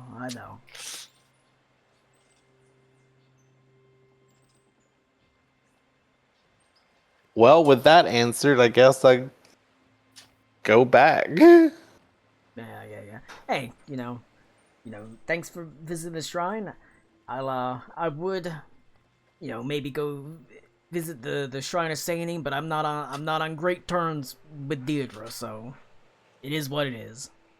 What happened? I bought a dozen eggs, and she turned one of them rotten. What? What a bitch! What the fuck? I'll But be happy you didn't fall into the spike pit. Is that something she's done? I can't prove it. I am not going to your god's shrine ever. Well, she thought That it was place the has funniest. got to be booby trapped. She thought it was the funniest thing in the world. Oh, it is. But then she got mad because I threw the egg at her, and she was laughing at me. I mean, it's pretty funny. It's pretty funny. You It's not that, you gotta it give is that not to. that funny. It's a little bit funny. It's a little funny. Yeah, well, In hindsight, like I said, it ain't worth worrying about. There's a lot bigger things to worry about, But it'd be nice if she brought me an extra egg. Eggs still cost me money. I'm not. they have like a place for like donations or something. Yeah. I'm gonna put a silver or two in there for them. All right, she's absolved. I'll maybe go visit sometime. That's for you. That's for your egg. She's absolved. You might want to go ahead and buy those eggs now, though. I mean, I'm on duty right now, so. Oh, I meant No, like I soonish. don't think she pranks as much anymore. No, I meant the food probably being in short supply here soon. Oh yeah. Well, hopefully this whatever business is happening, they can be worked out. That's above my pay grade. I'm just here to welcome people to the shrine and offer any sort of advice that they need and do any sort of basic clerical stuff that they need. Mend cuts and the like. Their taxes, I can do taxes. file paperwork. You think pirates need taxes? You're right. There's a lot of administrative costs. Yeah. There's shares to divvy up and stuff. Yeah, exactly. You commit tax fraud, if you get caught, that's bad. If you get away with it, that's good. Just like in real life. Just like in real life. I mean, I hired Misha to do my taxes, so. You cook the books, Misha? She's a demon. So what do you think? This time that's not a joke. He actually does say that. Monkey's smart. Well, if I ever need taxes done, I know who to talk to. But he nods his head, says, "Is there anything else I can do for you? You need anything?" No, just sort of regret praying too hard, apparently. Oh yeah, you gotta be careful with that. Yeah, it killed part of the shrine. Yeah, it'll do that. Like I said, you can dry it down. Okay, one time I did, maybe reach out a little bit too hard to Melora, and he sort of motions to a nearby tree that has marks on it all the way up. He says, "I floated that high that time I did it. Dropped me right down on the ground. Almost broke an ankle." Well, Yeah, you gotta be careful with that. Not good. all right. So anytime I pray, I'm gonna have multiple friends around.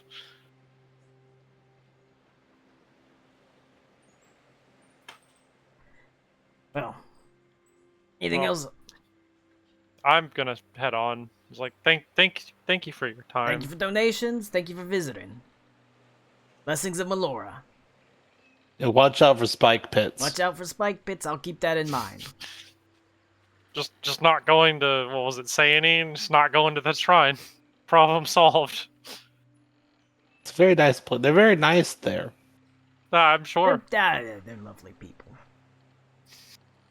I just don't want to, fall into a spike pit trap I haven't As fallen in one yet. as a haha gag. I haven't fallen in one. No, she doesn't do that anymore. She It's, says it makes her feel bad. it's you're a worshiper of Sayany. As soon as someone that's not walks over the spike trap, it collapses. Like, oh no, we gotta. But you leave. World Make your way Star. back down. World Star. Yeah, we're the Church of World Star. You have. God, I wish you weren't. You make your way downtown, walking fast, eating ass, and you're homebound.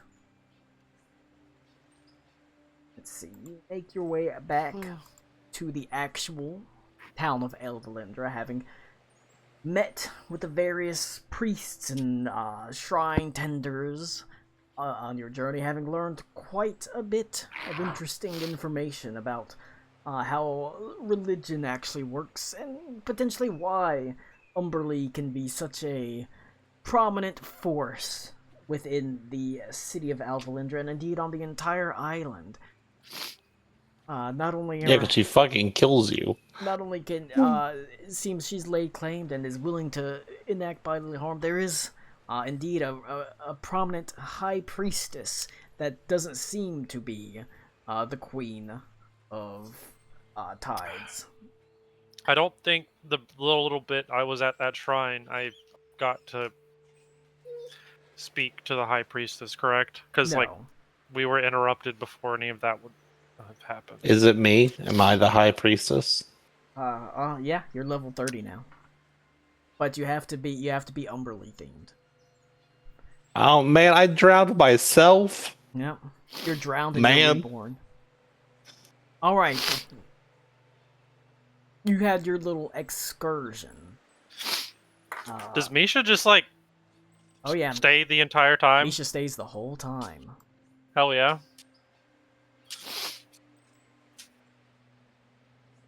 Now, you... I tell Misha not to pick the olives from my head, please. I'm scared of monkeys. Misha just pats you on the head, starts picking olives. Loves olives. All of the olives. Rude.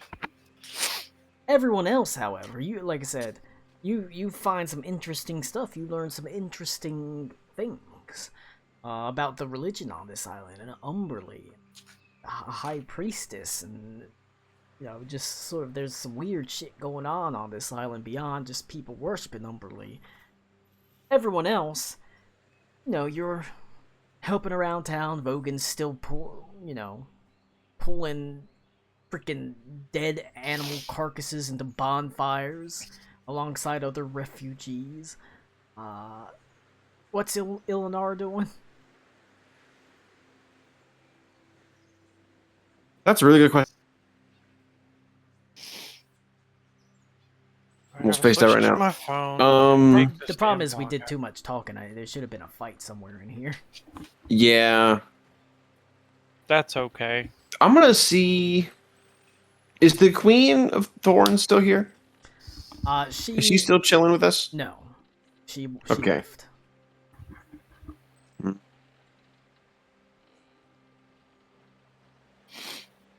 So I might have wanted to talk to her and see if she found out anything about the cultists. I mean, she might not be inclined to share, but I don't know. I'm real with you. She was not exactly in a Sharon mood. She Yeah. seemed pretty Not right now, at least. down. I would wait for another time. Yeah. Not necessarily the worst idea.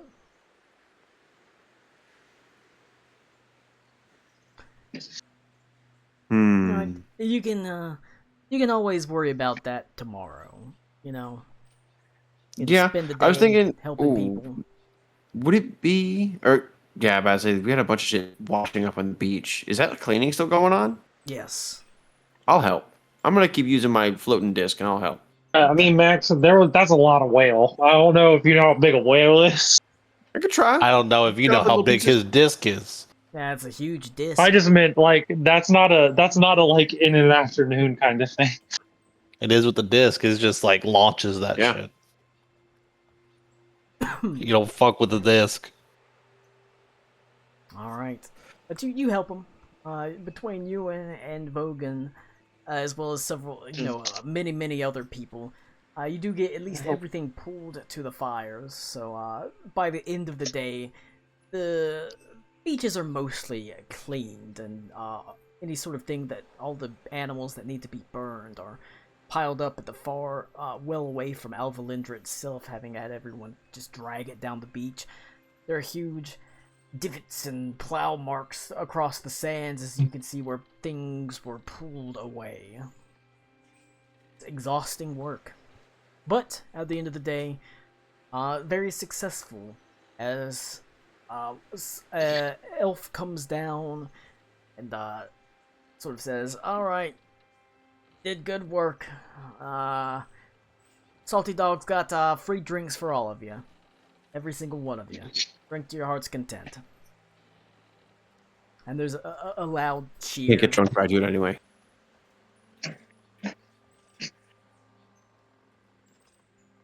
As everyone all the people that were working head toward the Salty Dog. See, they're making their way up the beach to a large sort of it looks like half of a pirate ship that's been turned into a inn/tavern. Well, it's just a tavern called the Salty Dog. Everyone's, "Hey, I'm gonna get so drunk and get all my teeth knocked out." They sort of shout excitedly. A man exclaimed. Yep. Meanwhile, We love losing teeth. we love losing teeth. We love losing teeth. So, you, however, pass the day. You just move on. We can pick it up next week with stuff that's going on. However, I don't know if Mike is here, but I am. Mike, you've spent the day helping out, as most people have. One of the things, is there anything specifically that you did today? I would have I spent. did give you the blood root stuff, right? Right. And the bonanza leaf, so you did have the option to go do that. Right. I probably spent the whole day helping with the cleanup. That's fair. And you, as you are cleaning up, you're walking down the beach. The Queen of Pies and Thorns and Thunder did indeed offer for the Kuatoa to remain close if he felt he was safe. He was worried about what was going on. And he has. You can actually see, as you're walking down the beach, there is... you can see him pop his head up. And he sort of makes his way just to the edge of the shallows. He's sort of watching you. And he has a piece of coral in his hand that he tosses to the beach right in front of you. Oh, I'll stop and I'll walk over to it and pick it up. All right. You can feel that it is magical as soon as you touch it. Oh. I kind of, react a little bit to it and look at him. And kind of like point to myself, like, for me? It just nods his head. I'll give him a little bow as a thanks. All right. Boot hand touches the coral. What? Oh, they're gonna launch into Nothing. space. I would like to sit down and just spend a few minutes to figure out what this is. All right. Roll an Arcana check. All right. Maybe.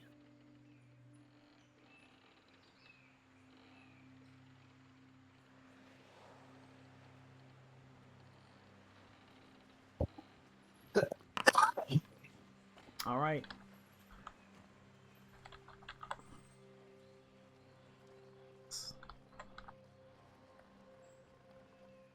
All right. It is a orb of your power.